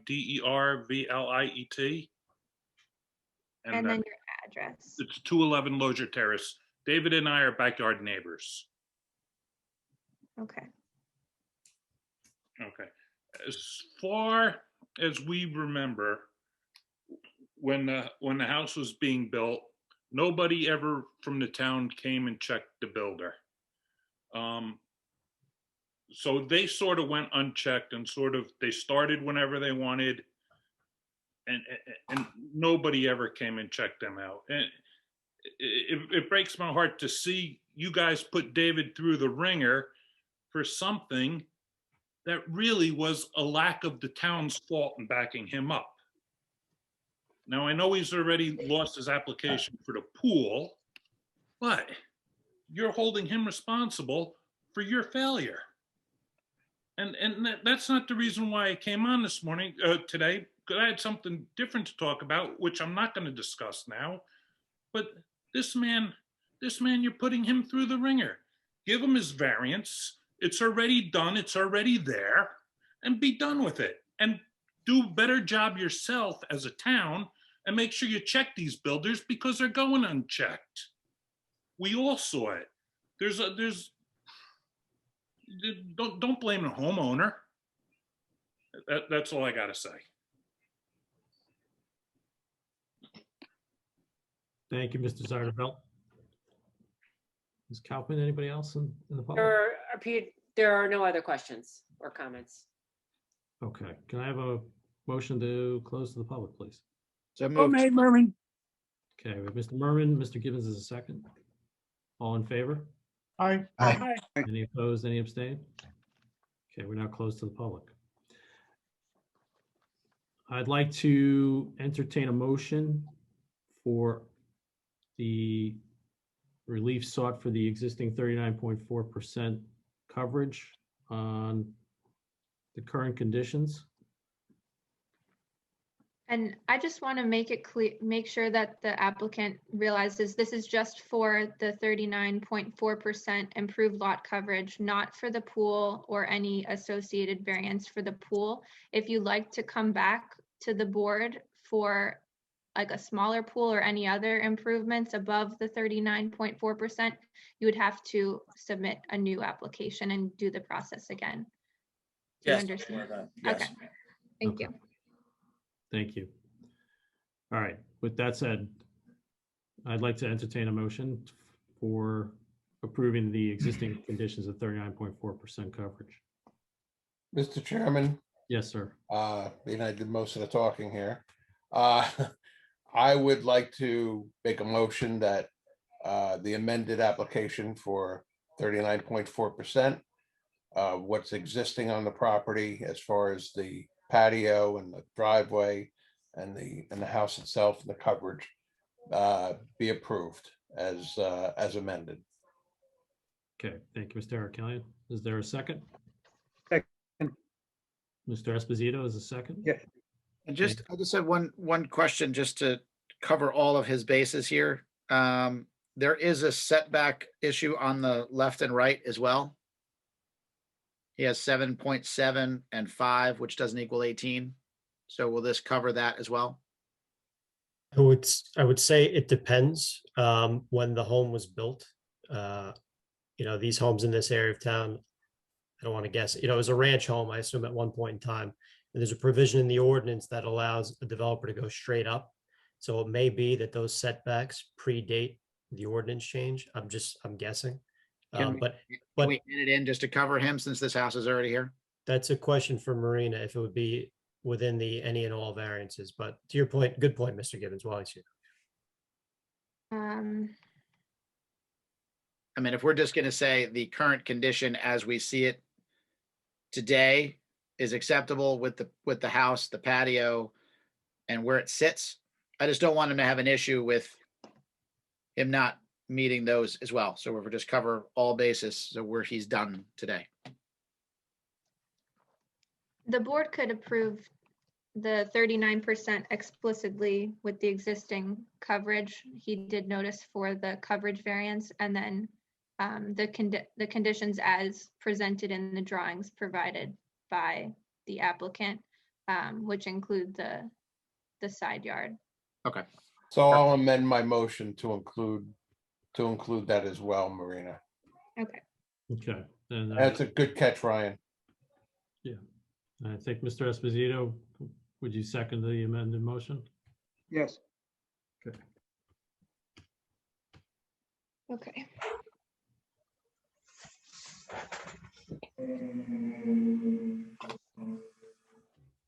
All right, I'll do the roll. Mr. I have a Mayor? question, Mr. Chairman. I have a question. Yes, sir. Will I receive all this in writing from the town for my records? There'll be, Yes. after, once we voted on the motion at hand, there'll be a memorialization taken at the next meeting, which will memorialize the approval that we're granting this evening, if it's approved. Okay. Thank you. And our board secretary will send it to you. Okay. Thank you. All right, Mr. Mayor, Yes. Mr. Caslin, Yes. Ms. Boland, Yes. Mr. Merman, Yes.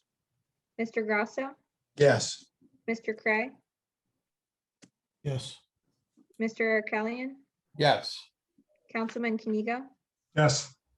Mr. Gibbons, Yes. Mr. Esposito. Yes. Okay, the motion passes. Okay. Okay, thank you, Mr. Marcio. Mr. Caslin, may Thank I you. ask, from this point on, are Council President Kanigo and I required to leave? Yes, that's what, for our next item on the agenda, yes, we're going to get to that, correct. For the subdivision application, you and the councilman are excused. So I just want to thank this board for its professionalism and its hard work. This was a difficult night. Poor Mr. Maschio had to, face some difficult concerns. But you guys did a great job, and I just wanted to, because I won't be able to say it later, I just wanted to say thank you. I concur with the mayor's point, and thank you all for your hard work. It wasn't an easy discussion to have, but you all came through. So thank you, and good night, everybody. Good luck with the next one. Good night, Mayor, Councilman. Good night, Mr. Mayor, Councilman. Okay. The next item on the agenda for this evening, Paul I. Perkins and Belkis A. Almanzar Perkins, 311 Kindermack Road, Block 1004, Lot 26. This is an application for subdivision of an existing parcel into two new building lots. This application was carried from the May 26th, 2021 meeting, at which time it was also deemed complete. I see Mr. Barrett is. Good evening, Mr. Chairman. Thomas J. Barrett for the applicants. So as the chairman stated, it's a subdivision application for those who've been around a long time. That was the River Edge Animal Hospital on the northwest corner of Kindermack Road and Howland Avenue.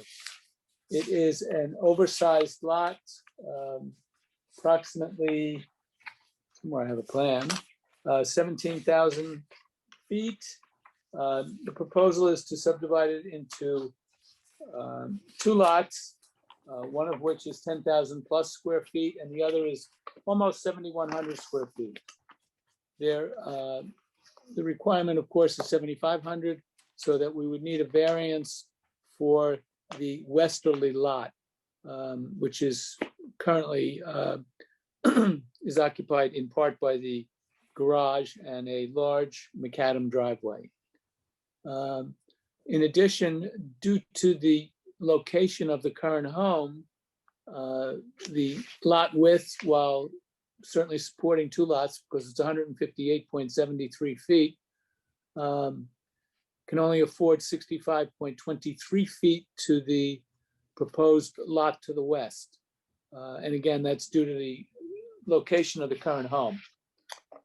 The reason that the mayor and councilman had to abstain or absent themselves at this point is by virtue of the fact that the current home is 33.9 feet in height. The ordinance now only permits 30 feet in height. So as a result, a D variance, I forget the number, whatever the D something is, to allow the current height to continue. And at this point, and also we need if the board deems or looks upon the application favorably, there would be a rear yard variance of 5.4 feet. But in reality, it would appear to be, for the passerby, it would appear to be a side yard. But it's the way the ordinance is written that it's a rear yard, and that's the westerly portion of the lot containing the current home. And I believe that we are also proposing an addition to the existing home to bring it up to 21st century standards. It's a very old home, and it remained vacant for many years due to the prior use and the oversized lot until it was purchased by Mr. and Mrs. Perkins. So at this point, I would like to call upon Mr. Perkins so he can tell you exactly what he's proposing. Thank you, Mr. Barrett. Marina, would you do the honors of swearing them in, please? Okay, and just whoever will be providing testimony, please raise your right hand. Do you swear or affirm that the testimony that you're about to provide will be the truth, the whole truth, and nothing but the truth? I do. I do. I do. Okay, and then we'll start with Mr. Perkins. Could you please state your name, spell your last name, and provide your address for the record, please? Yes, ma'am. My name is Paul Perkins. My last name is Perkins. I currently reside here with my wife and children at 311 Kinderkamak Road, River Edge, New Jersey, 07661. Okay, and then Ms. Gregory. Could you please state your Hi. name, spell your last name, and provide your address for the record? Catherine Gregory, Gregory. My business address is 96 Linwood Plaza, number 350 in Fort Lee, New Jersey. Okay. And will you be providing expert testimony today? Yes, as a planner. Okay. Could you please provide the board with some background on your qualifications tonight? Certainly. You want to do that now or when we have her come up as a witness, Ms. Finley? I mean, whatever you'd like. We can wait then. We'll just get everyone sworn in, then we can talk about qualifications then. That's fine. Okay, and then Mr. McClellan, Yes. could you please state your name, spell your last name, and provide your address for the record, please? Sure. Sean McClellan, McClellan, and business address is 101 West Street in Hillsdale. Okay, and you'll be providing expert testimony? Yes, as an engineer. Okay. All right, we can go back to Mr. Perkins then. Thank you, Ms. Finley. So, Ms. Perkins, if you could tell the board exactly what you're proposing. Yes, sir. Thank you. First, I'd like to say thank you to the board for taking the time to hear our application and allowing us to carry it from the prior meeting. We appreciate it. My wife and I have been here in River Edge for about 9 years. We moved here for the school system. Our son had a special status, and so we came here to be a part of the school system. We lived rented here for a while, and then we bought this house 3 years ago. We fell in love with it. It's very large, but it does need a lot of improvement. The first time we went, we put in an application for improvements on the first floor. That was approved. We did get permits. And then as we were doing the work, we realized that a lot more work was going to have to be done. And instead of doing it piecemeal, we decided to think about a larger project. So we stopped the project. We then looked across. We didn't know what we were going to do with the very large driveway that sits next to us. And we began exploring possibly subdividing the lot. Briefly, by background, we do own properties in Jersey City. We have some experience in renting as well as renovations and stuff. So we decided that possibly we would like to put a house on the other lot. So I began looking up possible things related to it. I am an attorney here in the state of New Jersey. I do not practice land use law, but I started looking at statutes and seeing what might be possible. It was then that I represent some manufactured home builders. I discussed that with them, the ease of building, the fact that it cuts down on the actual construction time, that it's up to code when it hits the lot. So we've decided, assuming, and if the board is kind enough to approve what we'd like to build a manufactured home in sort of what I'll call the driveway space. And then being that we're sort of living in a gutted house now, with the board would allow us to, we would really appreciate it if we could upgrade our house, and we'd like to expand it a little bit to compensate the fact that we have my wife's mother here, and we'd like to make it a nice house. The house that we're building, we have no plan on selling. We plan on retiring here in River Edge. We love it here. We would keep that house, and then, as I said, we may need it later on for family needs from one of my children. Should things work out a certain way, we might need that house later. So we would like to improve our house, as well as build a manufactured home in the extra space. And I certainly appreciate the consideration of our application. And Mr. Perkins, the proposed addition is to the southerly side of your home. What do you propose to put there? So in that part, we're proposing to come out a little bit. I think it's 9 feet off the currently existing what Dr. Niesenholz used for his office. And what we'll put there is actually a room for my wife's mother who lives with us presently. And we need a garage, because the garage that currently sits at the back of the sort of driveway property, we'll have to take down to have that property comply with setback and other requirements. So we're gonna have to take that whole building down. So there will be no garage. So we'll put a garage there, and then that'll add a little bit of room upstairs for us to put in another bathroom. I see.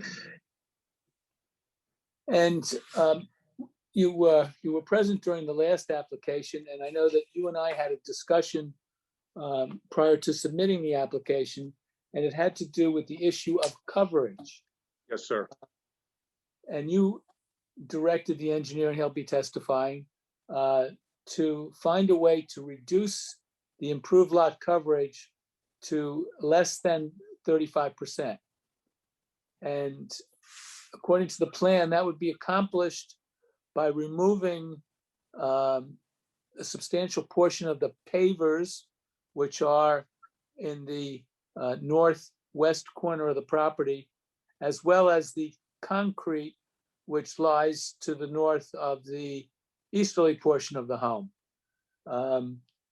You then had him make a calculation, which was provided to me, and the pavers, if they were allowed to remain intact, would increase your coverage to 39.2%, which of course would require a variance. If the board saw fit to allow you to amend your application, would you in fact prefer to retain those pavers? I would, sir, and the reason is when you look at our house on Kinderkamak, it's got such a large, there will be a very large front and side yard. We really won't have any space to really have a backyard area. As Mr. Barrett stated in the beginning, the way that the statute, as I understand it, is the backyard is designated opposite from the name of the street. As Kinderkamak is the street, it'll be the west side of our house that's designated the backyard. Given how the house is built, it's very thin in that area. So our only backyard space is really to the north. And if the board saw fit, we'd like to keep the pavers and the concrete patio, just so we would have a backspace area so that we could use that as our sort of backyard. But obviously, whatever the board sees fit is obviously what we'll comply with. So just to clarify, so you would like to keep the pavers as well as the concrete? Yes, sir. I understand that the calculation by the engineer is the pavers and concrete as is would be 42.7%. And that is sort of our that would be the only real backyard we have. We are removing, as part of the construction, we're removing a front walkway.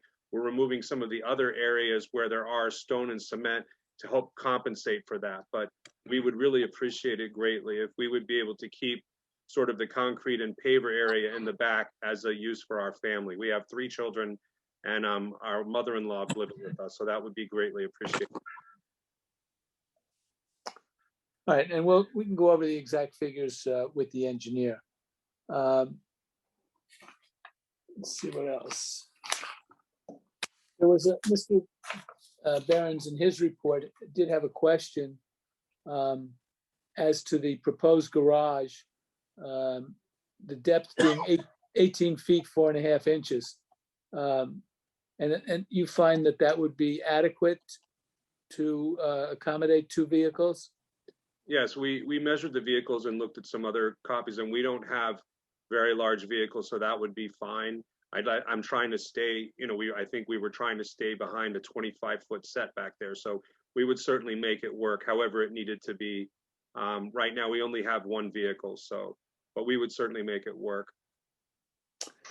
And then Mr. Behrens also asked you to confirm as to whether or not the garage would have stairs in it. So if the garage is built at ground level as it is now, there would be 1 individual stair into the house, assuming, I think, a 10-inch riser. Right now, there's 1 step up into sort of an entrance vestibule. So there would only be a stair into the house from the garage. Nothing up to the 2nd floor. No, not at all. No. The other thing too is, to the extent that there is any question on runoff, we are very happy to comply with whatever is needed for the impervious coverage. We're happy to do seepage pits.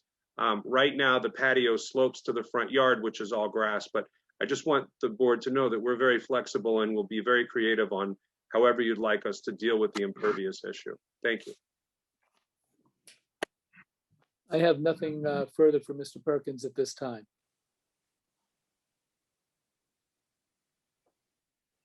Okay. Mr. Behrens? I don't have anything at this time. Okay. Okay, Mr. Barrett. Thank you. I'd like to call upon Mr. McClellan at this point, our engineer.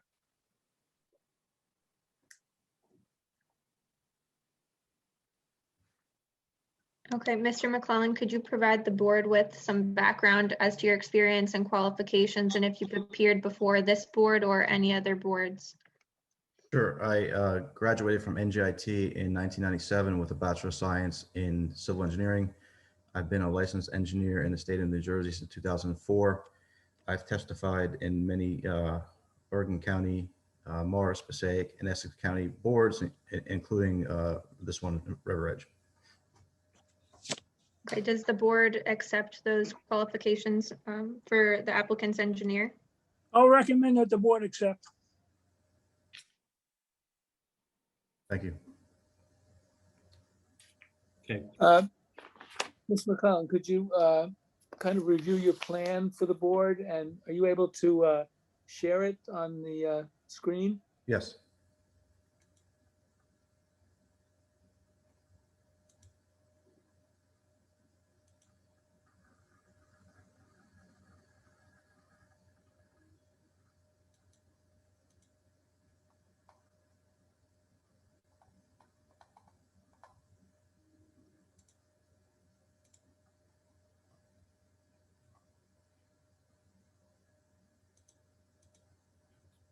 Okay. Everybody see that? Yes.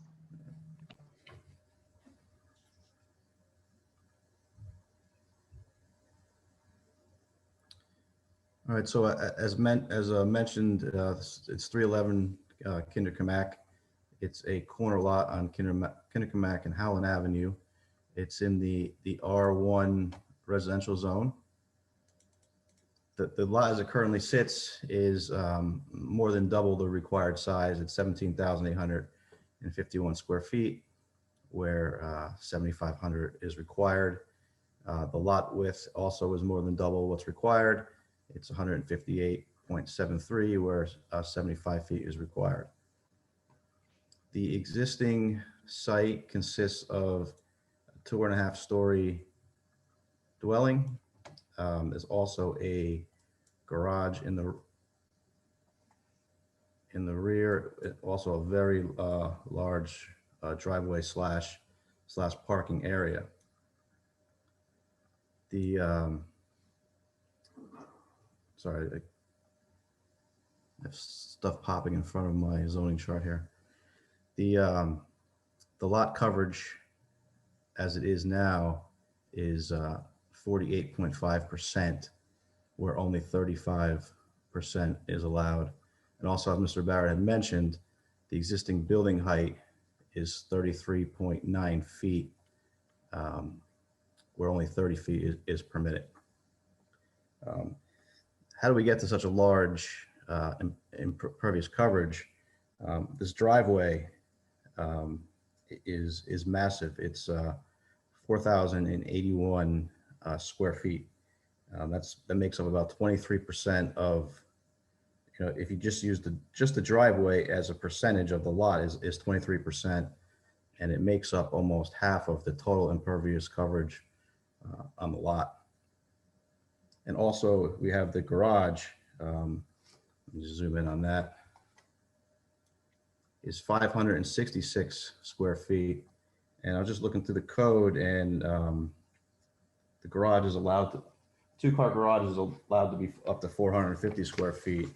We're at 566, so that removing that garage will remove an existing nonconformity, as well as to the rear and the side yards. The side yard here, where if you can see my arrow, is 2.2 feet, where 4 feet is required. And on this side here, we have 3.1 feet, where 4 feet is required. So the garage is encroaching into the setbacks, and is also too large. So, the removal of that will remove 3 nonconformities from the property. What we're proposing to do is to split the lot into 2 pieces. Ideally, since we have double the square footage, it would be nice if we can just put the lot line right down the middle and be conforming with lot width and with area. Because of the existing house, the way it sits on the property, if we were to divide the lot equally, a portion of the house would have to be removed, and we'd have 0 rear yard. So we position the lot line in a way where we can get as much area on the proposed lot 26.02 and have that lot line not be so close to the existing house. For us to get the 7,500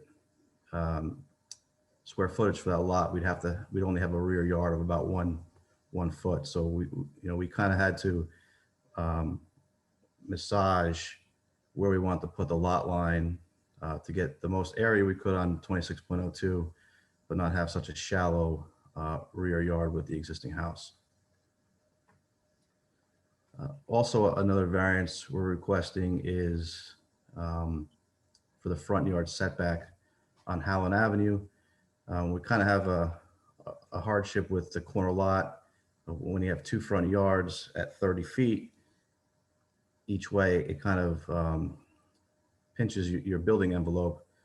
So we went with, we figured, we have the 30 feet required on a Kinderkamack, and we figured 25 was a pretty fair front yard to have for Holland Avenue. It's not too close. Some towns give a little bit of a reprieve when you have two front yards. Here we don't get that. So we selected the 25 feet, and this house, as Mr. Perkins testified to, doesn't have a garage. We'd like to have a garage in the existing house, and taking down the garage that's on the site, as I mentioned before, that does alleviate some existing nonconformities. Additional variance we're seeking is the driveway width. The code is 20 feet wide. We are in this area here. We have 27.6 feet. And the reason we're exceeding what's allowed is to have a turnaround area. I'm sure everybody's probably familiar with the intersection. You know, Howland isn't as busy a road as Kinderkamak, but the cars that come down Kinderkamak and make their right onto Howland, you know, it happens pretty fast. And when you try, you know, we were exiting out of this driveway going forwards, you know, to make a left, and, you know, the cars come around that bend pretty fast. So we don't want to have to back out of that driveway. It'd be much better off for us to be able to maneuver and then coming out of the driveway, you know, forward onto Howland Avenue to, you know, to avoid any problems with incoming cars.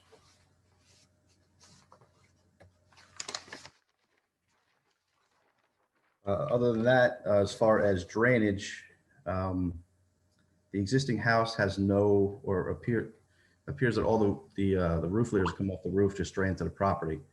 And, you know, it's a fairly large house. The existing footprint is over 2,000 square feet. So that's a lot of water that collects on the roof and comes down the roof leaders into the ground. And that's something, as Mr. Perkins had testified to, we'd be willing to collect not only the water from the addition, the increase of the building, but we'd be willing to collect the water from the entire roof area and store it into seepage pits. And also the removal of this driveway, as I mentioned, it's 4,081 square feet. And for the proposed house on lot 26.02 with a 7,098 square foot area, even if the house and driveway and improvements were built to the max, that's only 2,484 square feet of improvements on that property. And this driveway alone is 4,081.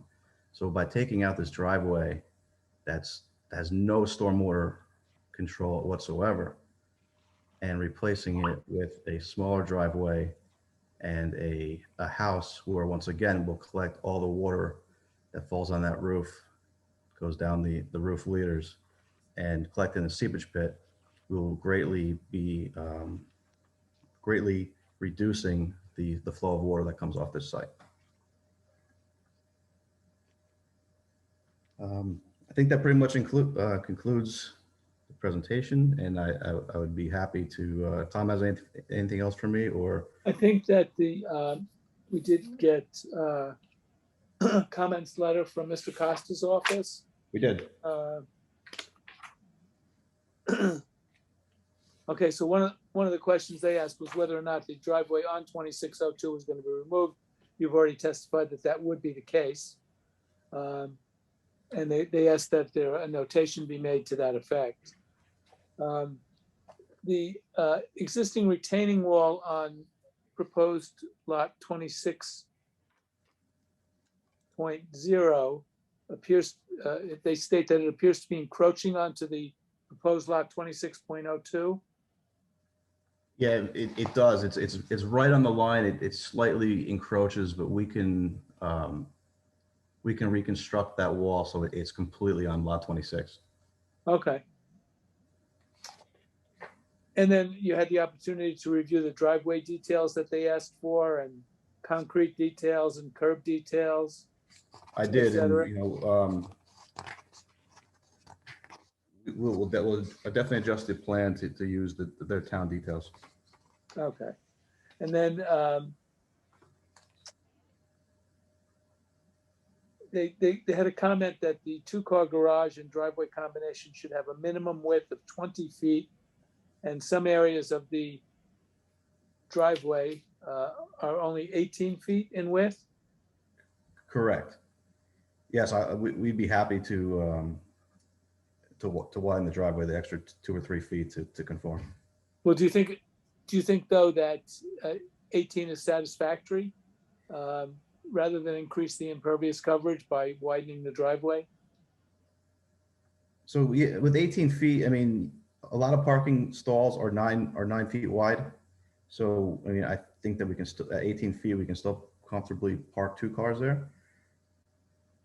If I could just jump in, or Chairman? Yes, sir. That's the RSIS. you need to go back to the RSIS. If you want to make it smaller, then you need a de minimis waiver from RSIS. Okay, But to count as a parking space, it's got to be that width. So we'll comply then, comply with 20 feet. and what impact would that have on the impervious coverage then? I'd have to take a few more of the pavers off to stay with, actually, we have a little bit of a cushion. We're at 34.8. But possibly have to take a few more of the paver patio off to get to that number. Well, you heard Mr. Perkins state that at one point he had a conversation with you concerning retaining the pavers and the as well as the concrete patio. Yes. And you did some calculations. Do you have those handy? Yeah, so I believe what the numbers that Mr. Perkins stated are correct. If we were to have the drawing exactly as I have it and keep all of the pavers, let me just highlight on here where the pavers are. So you can see where I hatched is what I'm proposing to remove. And I'm proposing to keep the pavers in this area. And then there's this concrete patio here that I'm proposing to remove. So if we were to keep all the pavers, the impervious coverage would be 39.2%. If we were to keep all the pavers and the concrete patio, the impervious coverage would be 42.7%.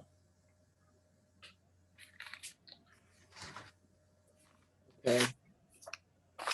And then, you know, still, even though that's higher than the what's allowed, the 42.7, you know, we would still be much lower than what the site is now, because that put us about at 42.7. Just do some quick math. So 10,753 times 0.427.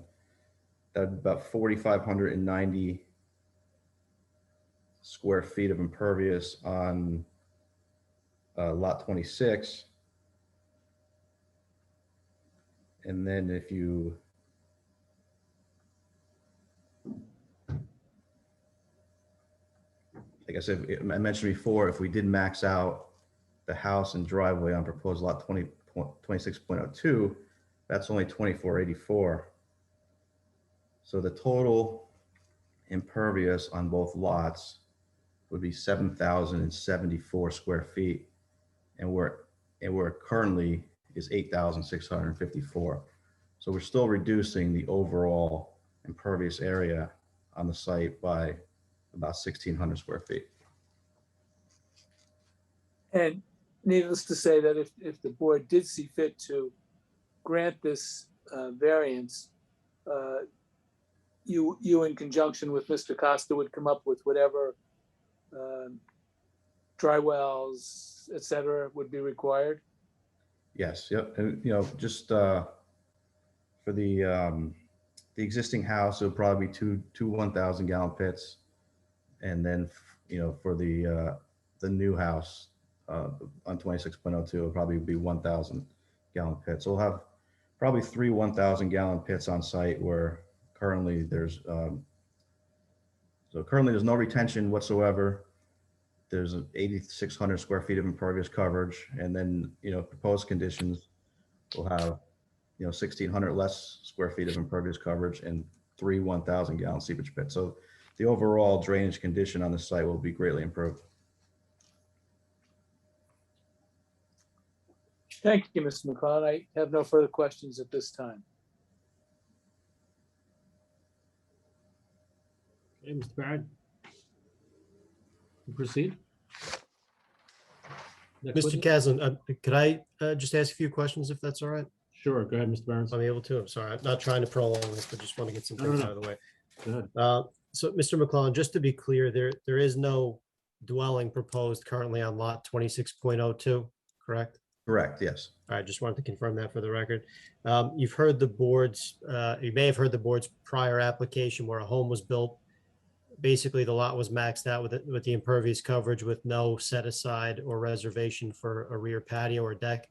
I'm wondering if this application is approved, if you could set aside a certain percentage of that lot for a rear patio or deck? I'm thinking Yeah, absolutely. And 3 to 5%-ish. sure. And we are seeking a lot area and a lot width variance for the proposed lot 26.02, but we are not seeking any bulk variances. Right. So it's assumed that it will be a compliant dwelling and site improvements as well. That is correct. At this juncture. Okay, understood. And can you just confirm again that the lot 26 or 26.01 complies with RSIS in terms of the parking requirement? Is it 3 or 4 bedrooms in this home? Or I more? believe it is 4. It might be 5. I don't think the architect is here to testify, but even at 5 bedrooms, that would require 3 parking spaces. Right, so you have 4 legitimate parking spaces at least? Well, at 18 feet with driveway width, we'd have 2 for the garage and 1 parking spot for the driveway. But if we do increase it to 20, then we would have 4 parking spaces. Okay, so can we just state that you'll comply with RSIS? I think you mentioned Yes. you would already. Okay, Yeah, we great. would like to have a wider driveway. We were just trying to do the best we could with the coverage. That's how we got to the 18, but we will comply with the RSIS. For the board's information, can you show us on your plan the areas we're talking about in terms of the pavers and concrete patio that may or may not be removed? Sure.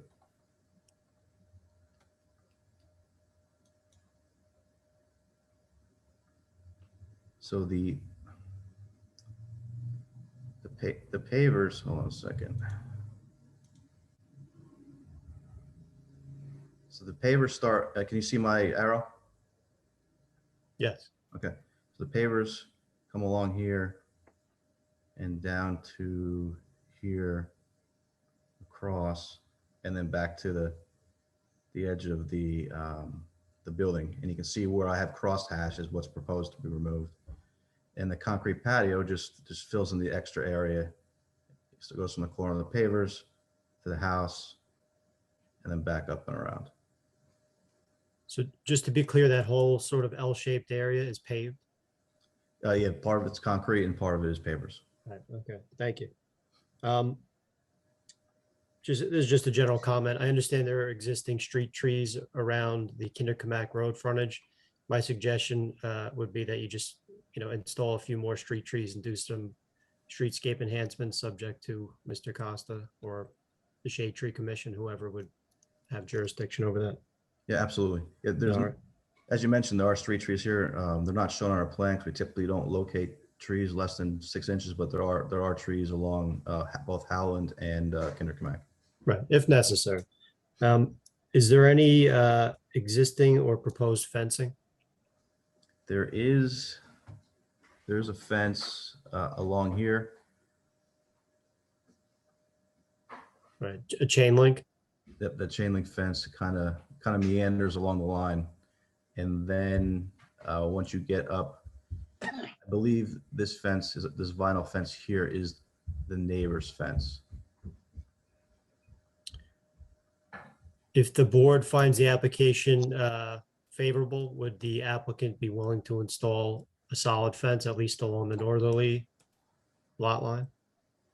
I believe you will, yes. Okay, I'll leave that to the board.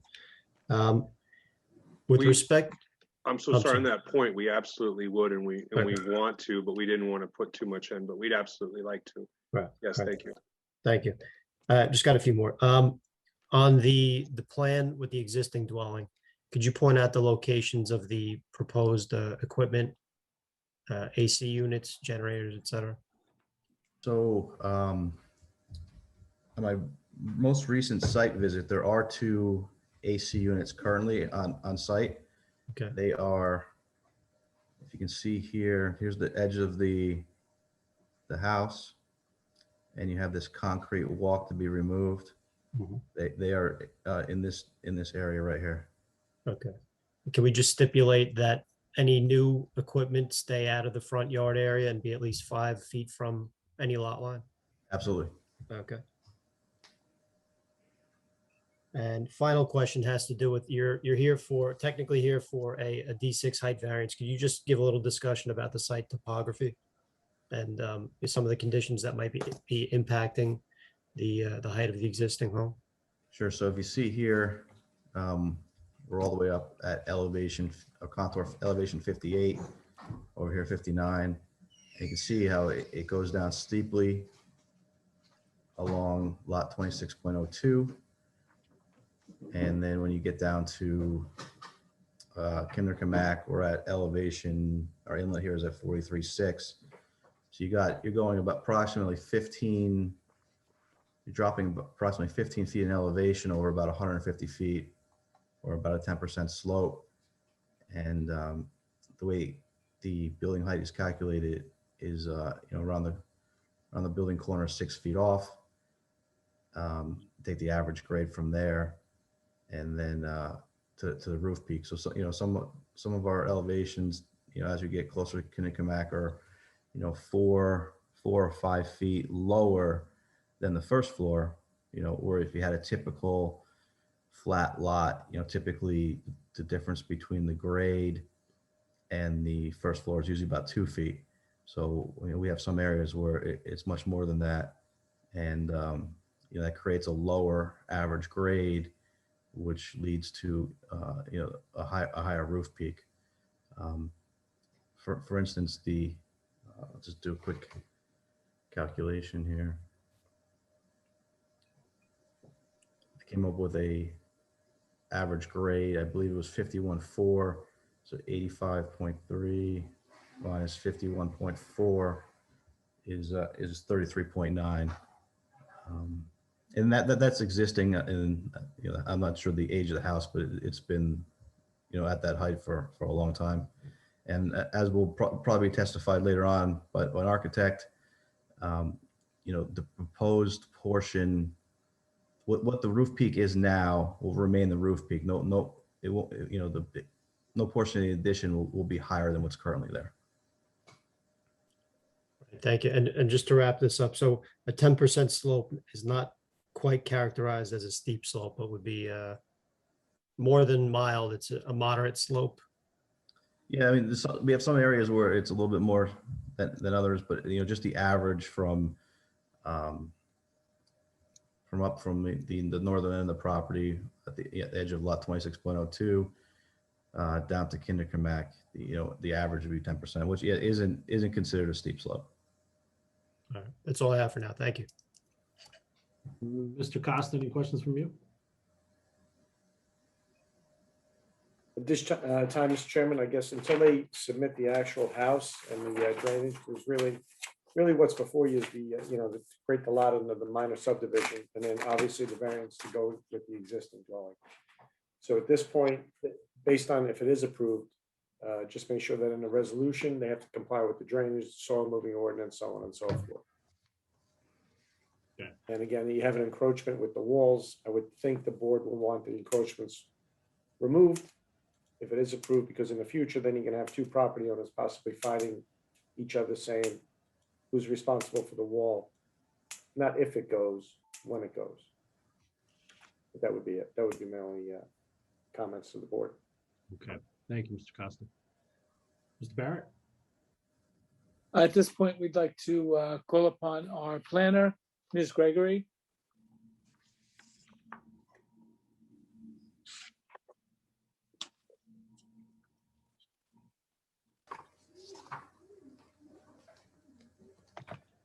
Ms. Gregory, could you please provide some background as to your experience, if you've testified before this board, and your qualifications, please? Yes. I'm a licensed professional planner in the state of New Jersey and have been so for the last 21 years. I'm a principal of Gregory Associates at the business address that I stated earlier for about 14 and a half years. I've testified throughout the state of New Jersey for the last 21 years, and I'm also a municipal planner most namely the Borough of Edgewater, the City of Clifton. I'm the conflict planner for the Borough of Westwood, and I'm also the housing planner for Ridgefield. Oh, I Okay, also great. have a Master of Architecture and a Master of Urban Planning. Forgot to mention that. Okay, great. Does the board accept Ms. Gregory's qualifications? I'll recommend the board accept. Any objections? Okay. All right, thank you. So, Ms. Gregory, you've had the opportunity to review the plans, observe the site, observe the neighborhood. If you could advise the board of, your findings as a planner. Certainly. I'd like to share my screen, if I may. Certainly. Okay, I'm going to just start with. The property is located in the R1 single family zone, and the majority of this area is actually located in the R1, and I have a tax map that I'm going to pull up later. But what I wanted to show you in this photograph is just, I'm sure that you're familiar with the property. However, pictures are worth 1,000 words, so we like to show them. And what here is a picture of the properties and at the corner. And as you can see right here, there is a retaining wall that's located in the front of the property and actually wraps around to the side. And there are a number of street trees that are located around the property. The next photograph that I wanted to show you. I'm sorry, Mr. Barrett, have these exhibits been marked at all? Oh, no, sorry. No, They have have not. No. Could you just tell me how many photos are going to be in this series, and then we'll list them? Actually, it's just these two. Just two? Okay, so then we'll just That's list all them I was as, going to show. okay, just exhibits, photographs A1 and A2. Okay, great. And so this second photograph just shows a picture of the front of the existing dwelling, and also, again, that retaining wall that's located in the front of the property. Next, I'm also going to pull up the site plan as I start to talk about the variances. So we're here this evening because we need one D6 or height variance and then a couple of C or bulk variances. It was explained earlier about the D6 height variance. 30 feet is permitted in this zone and 33.9 feet is proposed, but it's also existing for the existing home that's on the property, which will be on proposed lot 26.01. In terms of a height variance, we have to show that the site can accommodate that height, but it already has, so it's an existing condition. The C variances that we need are interesting because the majority of them are actually based on the fact that there is an existing house on the lot. So there's two types of variances, and that's the C1 and the C2. The C1 is in types of a hardship, and it has to do with topography or a lawfully existing structure on a piece of property. So I would venture to say that some of these variances actually relate to that house. First and foremost, we have the minimum lot area, which was discussed by our engineer. 7,500 square feet is required, and 26.02 is proposed right here at 7,098 square feet. This is, again, the result of where this existing house is on the lot, trying to create a straight lot line in the rear. And so when you take a look at the fact that both of the properties actually exceed the doubleness of the property, meaning that there's 17,851 square feet, our engineer testified to you. And the combination of two properties at 7,500 square feet would be 15,000. So we do still exceed it if we look at this as a whole. So I think that it can be accommodated at this location. The same would go for the lot width. 75 feet is required and 26.20 here, excuse me, 26.02 here in the back is requesting a 65.23 minimum lot width. Now, my next exhibit, if you will, I guess this is what we should mark because it's not a site plan. So I guess this would be A3. Ms. Gregory, the picture Yes. is still up though on your screen share, at least on my screen. Which one? The picture of the house and the. Oh, okay, then I have to figure out how to change that. New share. Okay. New share. Sorry about that. problem. You know, still navigating. Okay, did it change? Yes, Yes. Okay, great. Sorry about that. this is the tax map. Thank you for letting me know. No So problem. what you should be on everyone's screen is a copy of a tax map that has pink and blue highlights on it. So if someone could just confirm. Yes. Yes, Yeah. and Okay, that'll be marked as Exhibit A3. All right. In terms of the minimum lot widths and the lot areas, as you'll see here, I did a little analysis of the tax map that this property is located on. And while in the direct vicinity of our property, there's a lot of lots that are kind of convoluted in shape and size. What I did do is I just took a look and referenced these from the tax map to see which lots might be deficient. And just to note, to the south here, this is the R3 zone. As you know, there's a garden apartment complex right here, but the entirety of the rest of this tax map is indeed in the R1 zone. So they would be subject to the same requirements as our property. And so what the point of this is where you can see that the pink lines meant that these lots were deficient, in lot width, and then the blue means they were deficient in lot area, is that we wouldn't be setting a precedent. There are some smaller properties in the area. So that's what I was trying to show with this exhibit. So also, I would say that a house of a similar size could be located on the subject property with the minimum lot area. I also did analysis of the houses that are located within 200 feet, as shown on the site plan in our key map. And what I did here is I just did analysis and tried to find out what is the median home size of those located in direct vicinity of this property. And what we found was that the median was 2,325. And the manufactured home that the applicant has picked out for that lot, if indeed it does get approved, is 2,197 square feet. So that is really in line with the other houses that are located within 200 feet of the property. Okay, and I will mark that exhibit as Exhibit A4. Oh, sorry. Yes, thank you. I keep jumping ahead. That's all right. Okay, back to the site plan. We also need a variance for the front yard setback. 30 feet is required and 25 feet is proposed along Roland Avenue right here. So as was discussed by our engineer, the property is a corner lot. So it has an extra burden, if you will, because it's subject to 2 front yards instead of just 1. And just by way of example, I know our engineer stated that in some towns, they lessen the burden on one of the sides. And to that end, I am the planner in the Borough of Edgewater, and on corner lots, we let the applicant actually, of the 2 front yards, whatever is not where the front door is, the other one can be reduced by 5 feet. And that is pretty typical. And so in terms of that, I don't think there's any negative impacts. And just as well, it's not going to impact any site distances. As you saw before, really what would potentially impact a site distance would really be the fact that there's already a retaining wall that is located along the edge of the property. So this is really not going to affect that. Plus, it is still, it meets the intent of what the front setback is meant to be.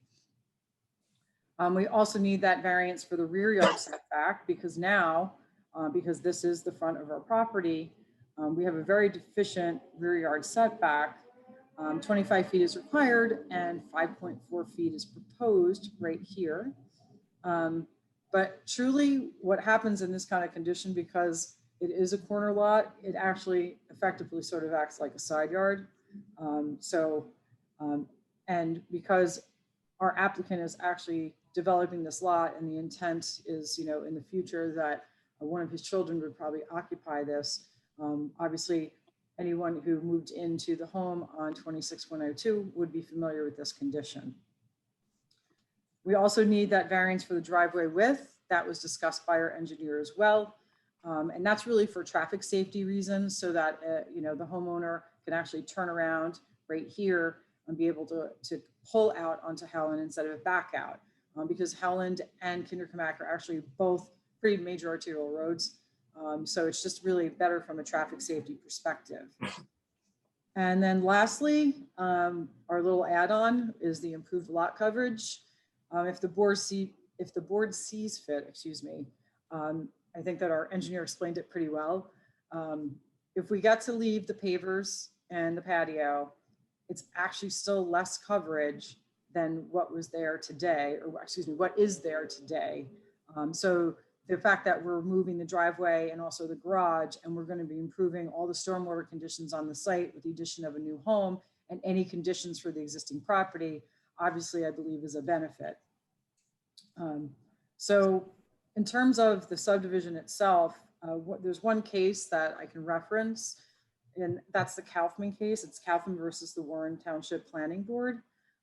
In that case, they found that the applicant's lot was much larger than the zoning requirement for the zone, but they applied for subdivision into 2 non-conforming lots, which were closer in size to the zone requirement, but needed variances, specifically in this case for setback requirements. And so they found that it was a better plan for the property.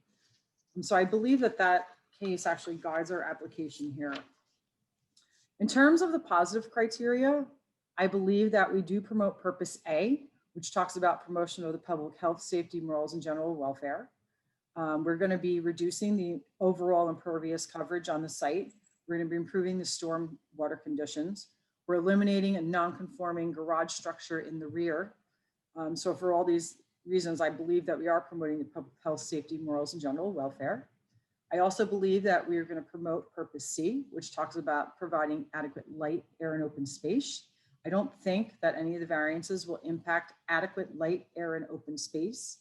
The proposal for lot 26.02 is that the home will actually be located a little bit more towards the west, so that it would open up the side yard space to try to help this 5.4-foot setback.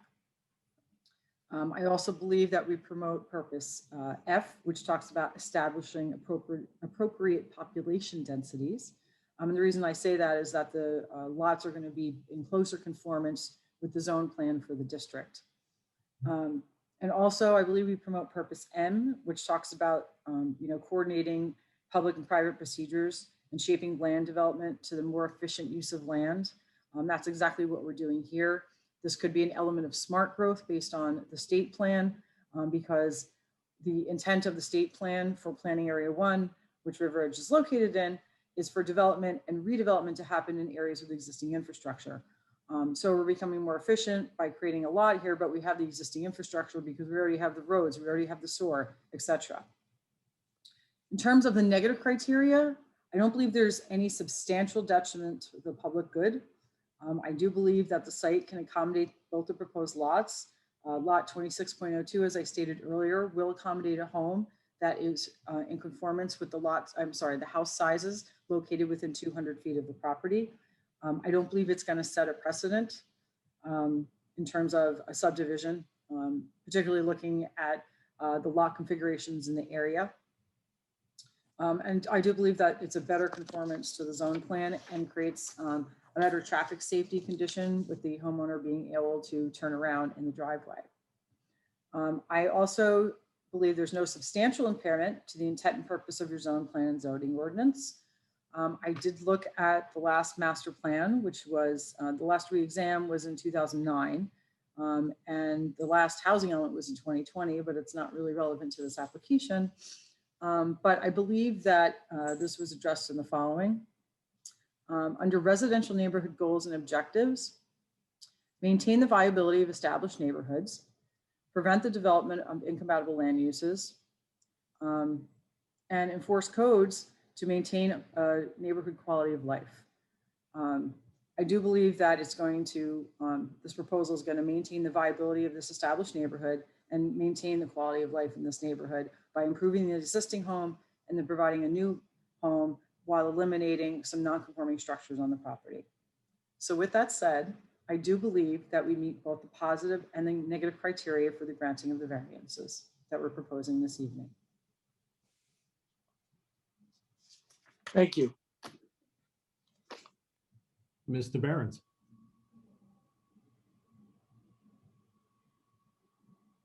Sorry, my mouse was acting up.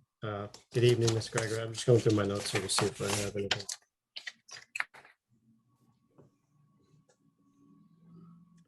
I'll just start off with a comment. You mentioned with regard to the D6 height variance, the existing condition is that the height of the dwelling is 33.9 feet, where 30 feet's allowed. On the one hand, yes, it is existing, but the lot line is moving to within 5 feet of it. So I would suggest that is a slightly different condition, not objecting to it, but I don't think the board Correct. could just accept it that it's existing per se. I'm just a point of a balanced perspective on that one. With respect to the front yard setback, particularly on lot 26.01, have you looked at the prevailing setback along Howland Avenue on that side of the street? And is this consistent with those setbacks? I did not actually do that analysis, and I don't know. It would be a visual inspection, without actually doing a survey. That's the type of stuff that's it's hard to ascertain. Right. So, and I'm sorry that I didn't do that analysis, but I'll let you know unless Okay. I'm looking at the aerial right now to try to take a to try to gander. figure that out. Maybe we'll get back to that. If there's a need, maybe that's something you could circle back on if there's a need. You offered testimony that the proposed dwelling on 26.02 will be 2,197 square feet. Yes. But however, as we confirmed, there is really no dwelling being proposed. I just want the board to be aware that we have no plans for a dwelling there. So while it may be the applicant's intent, there's nothing to hold him to that footprint unless stipulated as a condition. And what could actually be built there is a 3,550 square foot home if you were to max out the building coverage and have two stories. Just a point of clarification, not objecting. Again, you could feel free to stipulate as a condition. I don't know if your client wants you to, would want to do it, that you adhere to that lower, floor area. But I just wanted the board to be aware of what the actual situation was. On the one hand, the existing home, does not have an attached garage. And I think as a modern amenity, an attached garage, especially in River Edge, is a common feature. And really, I guess the only way to do that with this proposed subdivision is to have it as you've designed it. So it would almost necessarily require this sort of front yard setback. I would limit that to the garage, not necessarily the rest of the additions. And however, the lot being a corner lot, I don't think necessarily creates a hardship in this instance. I mean, you do have an existing conforming dwelling. And I just want the board to not, think in those terms for every other corner lot in River Edge. And if there are any peculiarities of this site, then, perhaps that could be considered as a technical hardship. Just a comment about the driveway width. If the board finds it necessary to screen the turnaround area so that, it's not, a massive pavement, as viewed from Howland Avenue. Again, I'll leave that to the board. You addressed the master plan. I'll note that we did do a 2020 reexamination report, which basically reiterates a lot of what you said, nothing to the contrary. And just a comment from the 2020 reexamination report. I'll read it verbatim from my report. The borough should review its current regulations pertaining to single-family homes, including the approved lot and building coverages and accessory structures. And then it goes on to talk about fences. To say it's, this is contributing to smart growth, I think is a bit of a stretch, and I know I'm being nitpicky, but I just wanted to offer that. That's all I have for now. A question for Mr. Beck. Will we be hearing architectural testimony, or are you hoping to wrap things up tonight without. If the board feels that it's necessary, we could come back. They're not available tonight to testify. But if the board, as I said, felt it was important that we introduce some architectural testimony, we could do it at the next meeting. Thank you. Just final comments for the board. I think the ultimate points that they have to consider whether or not the subdivision and proposed development functions well, if there are any impacts to surrounding development, and as was suggested regarding the statutory criteria, if the site can accommodate what's being proposed. So thank you. That's all I have. Mr. Barrett, I think those are the end of your witnesses? Yes, I don't have any further witnesses. Actually, I do have one question for Ms. Gregory, though. I know you said that you didn't measure the other homes on Howland Avenue, but isn't there a house about 4 houses away on the corner of Cherry Mews and Howland? That's actually their side yard. That's close to Howland Avenue itself. I thought you had indicated in your outline that the lot 29, which is the corner of Cherry Mews and Howland, has a setback of approximately 23.8 feet. I'm not sure where that information came from. I believe that was his discussions with our engineer, but again, I'm gonna have to go back and look. Because I know at one point, I'm not sure who has it, we had an aerial photograph, and you could see that the house on the corner of Cherry Mews and Howland, albeit a side yard, was not very close, but it was less than 25 feet between the side of the house and Howland itself. Paul, do you have that aerial that you could share, or? Yes, I'm looking for it right now. 1 second. Okay, sir. thank you.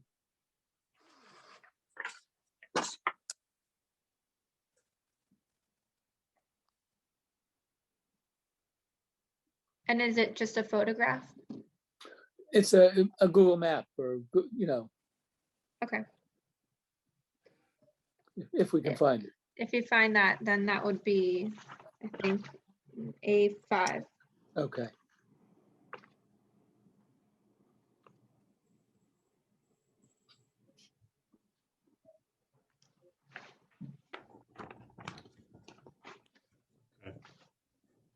I think at this juncture, while we give Mr. Perkins a moment to locate that aerial, I'm looking at the clock now. It's 10:18. I know we have a curfew of 10:30. So I think at this point, I'm going to recommend that we adjourn for the evening rather than start questions from the board at this time. Mr. Barrett, if you have any objection to that. No, that's fine, Mr. Chairman. What is the date of the next meeting? Is it the 14th? Ed, you're on?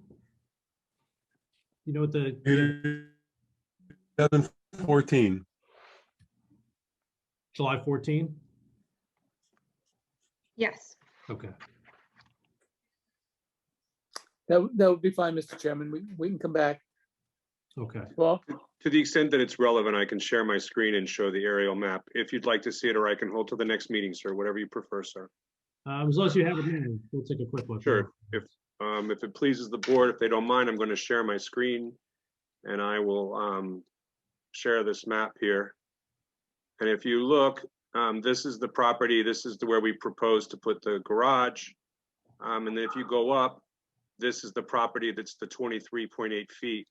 And I would just mention, and I apologize if I'm out of line saying this, but I can offer it as a witness. These houses are further back, but if you look at the lot lines, their lots go all the way back to this place. Whereas I don't have that. My lot line is right here. So that's the difference between the setback on these two houses versus the setback. I think we proposed a setback here, but that's because our lot line is here. whereas the lot line for these two in the back is all the way back here. They're very long properties. And then this is the property where the side yard, which is the corner lot, just flipped onto Cherry Muse is the 23.8. Thank you very much. So in essence, though, they would be bookends. If the board were to approve your addition and the house on Cherry Muse would bookend the two that are set back even further.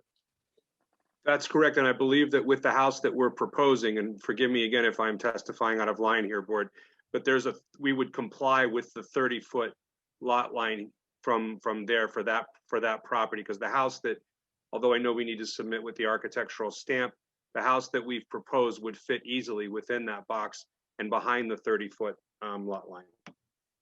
Thank you, Mr. Perkins. Thank you. Okay, Marina, I think we'll need a motion to carry to the next meeting, correct? Yeah, can we do open to the public just for Do we a need to brief do it? Okay. moment to see if All right. anyone's here? There Okay. is one person, yes. Okay. Okay, may I have a motion to open to the public? So moved. Second, Merman. Mr. Merman, thank you. Any, all in favor? Aye. Aye. Any opposed, any abstained? Okay, we're now open to the public. Okay, so if you have a question, just raise your hand and I'll allow you to speak, or you could type it in the chat box.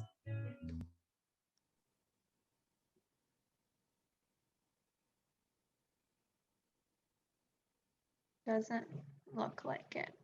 Yes, I don't think there's any comment. Okay. Okay. There being none, I have a motion to close the public. So made, Merman. Thank you, Mr. Merman. Second, Gibbons. Mr. Gibbons, all in favor? Aye. Aye. Any opposed, any abstained? There being none, we're now closed to the public. Okay, now then, Marina will need a motion to carry this application to the next regularly scheduled meeting. May I have a motion from the board, please? So moved, Mike Gray. Mr. Cray? May I have a second? Second. Mr. Grasso, thank you. Marina, do we need a roll call or can we do a voice vote? We can just do a voice vote for the carry. Okay, all in favor of the motion to carry? Aye. Aye. Aye. Any opposed, any abstain? Okay, thank you very much. All right, Okay. Thank you, Mr. Barrett. Mr. Barrett. Thank you, everybody. Mr. And Perkins, thank you. needless to say that we consent to any extension of time that's required. Since we obviously don't object. And I just wanted to wish everybody a wonderful 4th of July, 2 weeks hence, and we'll reconvene after that. Great. Well, appreciate everybody hanging in late this evening and have a great holiday. Thank you. Thanks, everybody. Thank you very much. May I have Bye. may I have a motion to- hold on, may I have a motion to close? So moved. Second. All in favor? Aye. Any opposed, any abstain? Meeting is adjourned. Thank you very much. Have a good night. So long, everybody. Night. Bye. Bye.